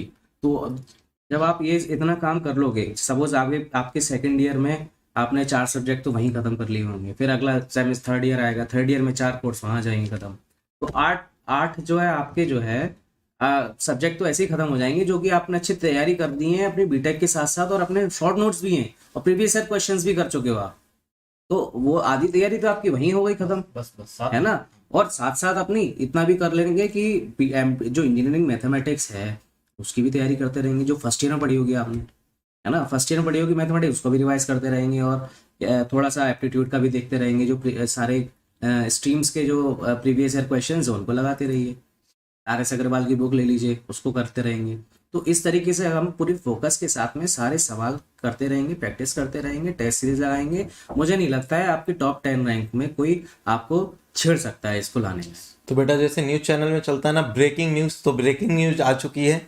15 से आप अपना एडमिट कार्ड डाउनलोड कर सकते हैं, है ना। आपको डेट, टाइम, सेंटर सब पता चल जाएगा।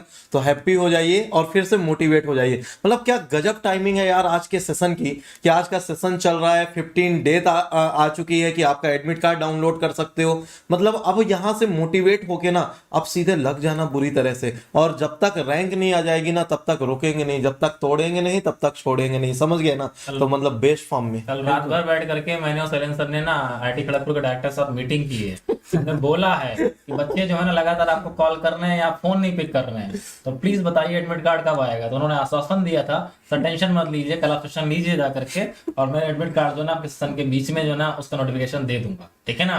तो नोटिफिकेशन आ गया है, कल आपका एडमिट कार्ड रिलीज हो जाएगा। भैया अब पोस्टपोन नहीं हो रहा है, ठीक है ना। स्टार्टिंग से बोल रहे थे ना, नेगेटिविटी फैल रही थी ना पहले, तो ना मैंने पहले बोला था पोस्टपोन नहीं हो रहा है, ठीक है ना। यस, जितने इंतजार कर रहे थे ना डेट शिफ्ट होने वाला है, तो आप इंतजार करते रहो, कोई दिक्कत नहीं है, ठीक है ना। शादी की डेट शिफ्ट करने का इंतजार नहीं करते भाई साहब, वो कितनी जल्दी हो जाए, लेकिन एग्जाम जो है ना वो शिफ्ट हो जाए, तो इंतजार नहीं करना है अभी, ठीक है। चलो तो कंक्लूड करें फिर, सारे टेंशन तो खत्म है ना, कूल डाउन हो जाओ, आराम से चिल करो, ठीक है ना। आप भी ला सकते हो, कोई ऐसा टेंशन नहीं है। रैंक लाने के लिए हमेशा आपके साथ हम लोग कदम से कदम मिला करके खड़े हैं। आप पेड हैं, नॉन पेड हैं, प्लस हैं, यूट्यूब हैं, आप ड्रॉपर हैं या फ्रेशर हैं, कोई मायने नहीं रखता है, हमेशा आपके साथ हम लोग खड़े हैं। और इसी रिदम के साथ, जिस रिदम के साथ हम आपसे बोलते हैं बेटा आज ये कर लो, ये करते हुए चलो, अगर आप वो करते हुए चल रहे हो ना, तो आपको किसी भी डिमोटिवेशन का सामना नहीं करना पड़ेगा। पूरा का पूरा जो है ना आप बेहतरीन तरीके से मूव करते हुए चलोगे। 22 वाले दोबारा से मोटिवेट हो जाओ, डेट अनाउंस हो गई आपकी, ठीक है ना। 23 वाले नए बैचेस अनाउंस हो चुके हैं, उसके लिए मोटिवेट हो जाओ, मस्त तरीके से कंटिन्यू करो, ठीक है ना। सब कुछ आपको मिलेगा जो आपने चाहा हुआ है, ओके। चलो तो फिर खत्म करते हैं, फिनिश करें सर। ठीक है। तो फाइनली अगर किसी को कोई भी डाउट हो तो बेटा आप कांटेक्ट करते रहिए, है ना। आप हमारे साथ कंटिन्यू करिए बेस्ट फॉर्म में।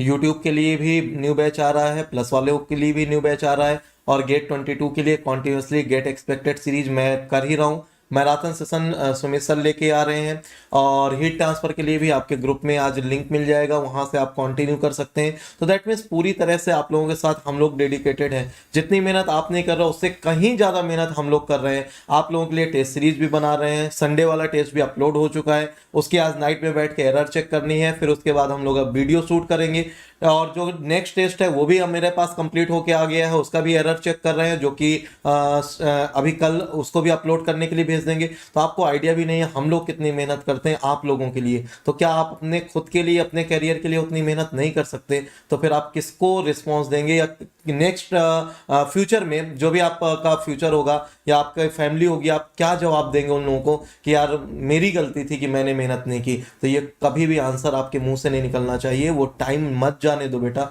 बार बार रिक्वेस्ट, ऑर्डर, एडवाइस कुछ भी समझ लो, बट वो टाइम ना जाने दो। आज AIR 1 से आपकी मुलाकात हुई, आगे और भी बहुत ही कमिंग सेशन आते रहेंगे आपके मोटिवेट करने के लिए, और गेट एग्जाम तक आपको वैसे ही मोटिवेट करके रखेंगे जैसे आपको होकर मोटिवेट होकर एग्जाम देने जाना चाहिए। तो बस इतने ही कंक्लूजन है बेटा कि गेट 22 वाले बेस्ट फॉर्म में आगे मूव करें, है ना। हम सभी की वेस्ट विशेष ब्लेसिंग्स आपके साथ रहेंगी, और गेट 23 वाले बेस्ट फॉर्म में स्टार्ट करें 27 से, यूट्यूब वाले स्टार्ट करेंगे 20 से।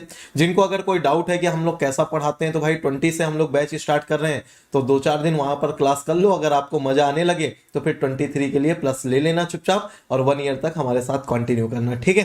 तो आज का सेशन इसी के साथ एंड करेंगे, और ठीक है सर स्क्रीन चेंज कर। सो thank you guys for the today, है ना।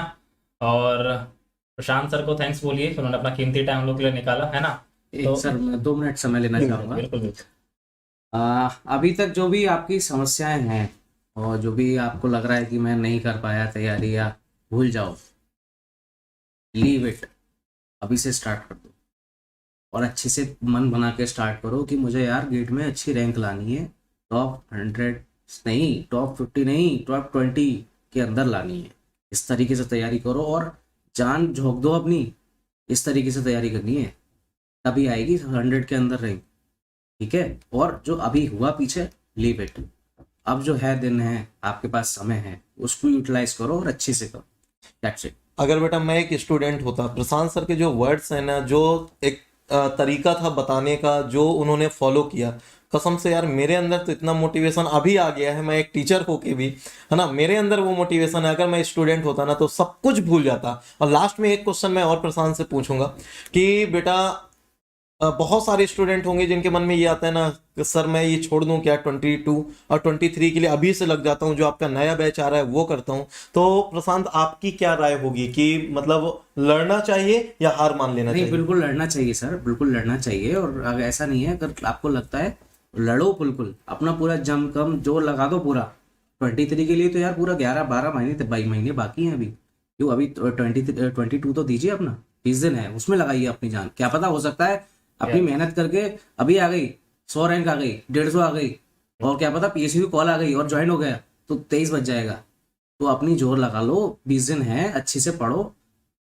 क्या पता इजी क्वेश्चन पेपर आ जाए और रैंक आ जाए, सवाल हो जाए सारे, दिन अच्छा हो। यार Who knows? इतने सारे आप लोग मैच देखते रहते हो, लेकिन हाँ, धोनी से आज तक अगर आपने कुछ नहीं सीखा तो मैच देखना बेकार है यार। बंदा लास्ट बॉल तक होप नहीं छोड़ा है, और आपको पता है कि लास्ट के 3 बॉल में जाकर के उसने मैच पलटाया है, क्योंकि उसके अंदर क्या था, कॉन्फिडेंस था, मैं कर ले जाऊंगा अभी भी। ठीक है ना, तो आप ऐसा कैसे छोड़ सकते हो? और आपके पास तो 20 दिन है यार।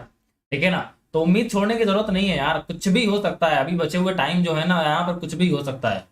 आप एक बार ईमानदार कोशिश तो करो कम से कम। ठीक है ना, रिजल्ट क्या आएगा उसका टेंशन नहीं है, आप एक ईमानदार कोशिश तो करो कम से कम, कि कितना आप जो एफर्ट दे करके और कहाँ तक आप जा सकते हो। तो एक बार कमेंट बॉक्स में लिख सकते हैं, we will fight we will win, है ना। आप जीतोगे बेटा, अगर लड़ोगे डेफिनेटली जीतोगे। तो एक बार कमेंट करिए, पॉजिटिव एनर्जी के साथ सेशन को एंड करेंगे। ठीक है, और बस याद रखिएगा, और जो भी गेट 23 की प्लानिंग कर भी रहे ना, तो बेटा 22 देने के बाद करिए, है ना। फिर 23 से आप ज्वाइन कर लीजिए, आप 6 को एग्जाम दे के आइए और शाम को हमारी क्लास ज्वाइन कर लीजिए, कोई प्रॉब्लम नहीं है। आप अभी से कोर्स परचेज कर लीजिए, है ना। कोई भी ऑफर आता है अच्छा, उस ऑफर में आप कोर्स परचेज कर लीजिए, लेकिन क्लास आप कब करेंगे, जब गेट का एग्जाम दे चुके होंगे। और हम और सुमित सर दोनों इसी तरह से पूरा शेड्यूल प्लान करेंगे कि आप लोगों का बहुत ज्यादा लॉस ना हो। ठीक है, और कुछ दिन बीच में गैप भी ले लेंगे, ताकि आप लोग प्रॉपर फॉर्म में जैसे ही गेट का पेपर दे के ज्वाइन करें, तो वहां पर मैं एक दिन का पूरा रिवीजन भी रख दूंगा, रिवीजन करा देंगे, देन आगे मूव करेंगे। ठीक है, तो आपको छोड़ के नहीं जाएंगे, साथ लेके चलेंगे। लेकिन अभी जो छोटे छोटे बच्चे हैं, है ना, आपके जूनियर्स हैं, इनकी जर्नी स्टार्ट करने दो, है ना। इनको थोड़ा सा रिद्म बनाते हैं। आप लोगों की तो रिद्म बनी हुई है, आपको हमसे पूरा मतलब फीलिंग है ना हमारे साथ, तो बस इनकी फीलिंग एक बार बनाने दो, तब तक आप आके ज्वाइन कर लेना। तो इसी के साथ आज का सेशन एंड करेंगे। लास्ट में सुमित सर कुछ आप कंक्लूड करेंगे? नहीं, मैं कंक्लूड अब कुछ नहीं करूंगा। हम लोग तो पूरा साल कंक्लूड करते रहते हैं और करते रहेंगे। ठीक है ना, सो बस अब पॉजिटिव एनर्जी के साथ में सिर्फ आपका एक ही टारगेट है, वो है 6 फरवरी। ठीक है ना, वो 3 घंटे के लिए, जो 3 घंटे आपको मिलने वाले हैं ना, उसके लिए आपके पास जो बचे हुए 20 दिन है ना, इस पर खुद को झोंक दो। बस मेरे फाइनल वर्ड्स हैं आज के लिए। ठीक है ना, so thank you everyone from the my side also, from the सैलेंस side also, and the Prashant के साइड से भी आप सभी को थैंक यू भाई। ठीक है, और बस ऐसे ही मूव करते रहो आप लोग। आप सभी की तरफ से प्रशांत को थैंक यू, उसने अपना बहुत इंपॉर्टेंट और कीमती टाइम दिया है आप लोगों को, और उम्मीद करता हूं कि आप लोगों की जर्नी में आगे भी कहीं ना कहीं से हेल्प मिलती रहे प्रशांत की तरफ से, है ना। अगर नीड पड़ेगी तो नेक्स्ट ईयर फिर एक बार हम लोग प्रशांत से रूबरू होंगे, है ना, और बेसिक लेवल की जो चीज़ें हैं वो सीखेंगे। और नीड पड़ी तो कभी एक्सपीरियंस जो भी IOCL कराए उसके साथ हम लोग प्रेजेंट होंगे। अगर नीड पड़ेगी इन फ्यूचर में तो आप पहले रिटर्न निकाल के आओ। ठीक है ना, मतलब गेट में रैंक लेकर के आओ, फिर इंटरव्यू में कैसे आपको ताबड़तोड़ तबाही मचानी है, फिर उस पर भी देखेंगे। ठीक है ना, तो पहले गेट क्रैक करो, फिर आगे उसके बात करते हैं। ठीक है, thank you sir. Screen so बेटा आप लोगों को जस्ट इन्फॉर्म कर दूं कि हेट्रोजीनियस रिएक्शन सिस्टम जो आप लोगों को थोड़ा सा टफ लगता है ना, उसके जो क्वेश्चंस होंगे वो क्वेश्चंस आप लोगों को बहुत ही जल्दी मिलने वाले हैं, जो कि मैंने प्लान किया है कि ट्यूसडे से आपका सेशन में लगा दूंगा। ठीक है, और जो नेक्स्ट आपका गेट एक्सपेक्टेड सीरीज है ना, वो भी आप लोगों का आज शाम से स्टार्ट होगा 10 PM से। अंतिम युद्ध 14 जनवरी 2022, दैट मीन्स आज शाम को 10 बजे से, जिसमें मैं CRE, PD, PC के मिक्स क्वेश्चन आप लोगों को सॉल्व कराऊंगा। और इसको हटाना पड़ेगा।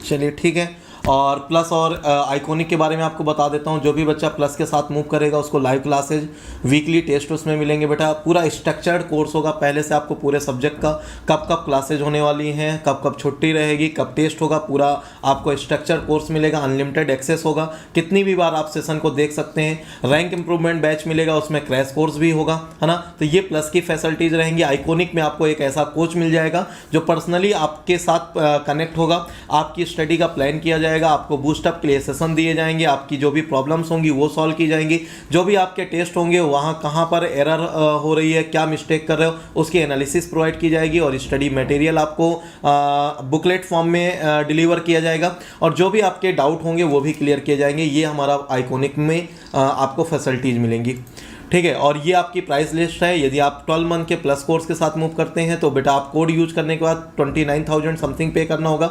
और अभी यदि कोई ऑफर आता है तो वो जो भी ऑफर होगा आप कोड यूज करेंगे SKS50 या फिर SKP100 सुमित सर के कोड के साथ, देन आपको जो भी ऑफर होगा वो ऑफर के लिए आप अवेलेबल होंगे।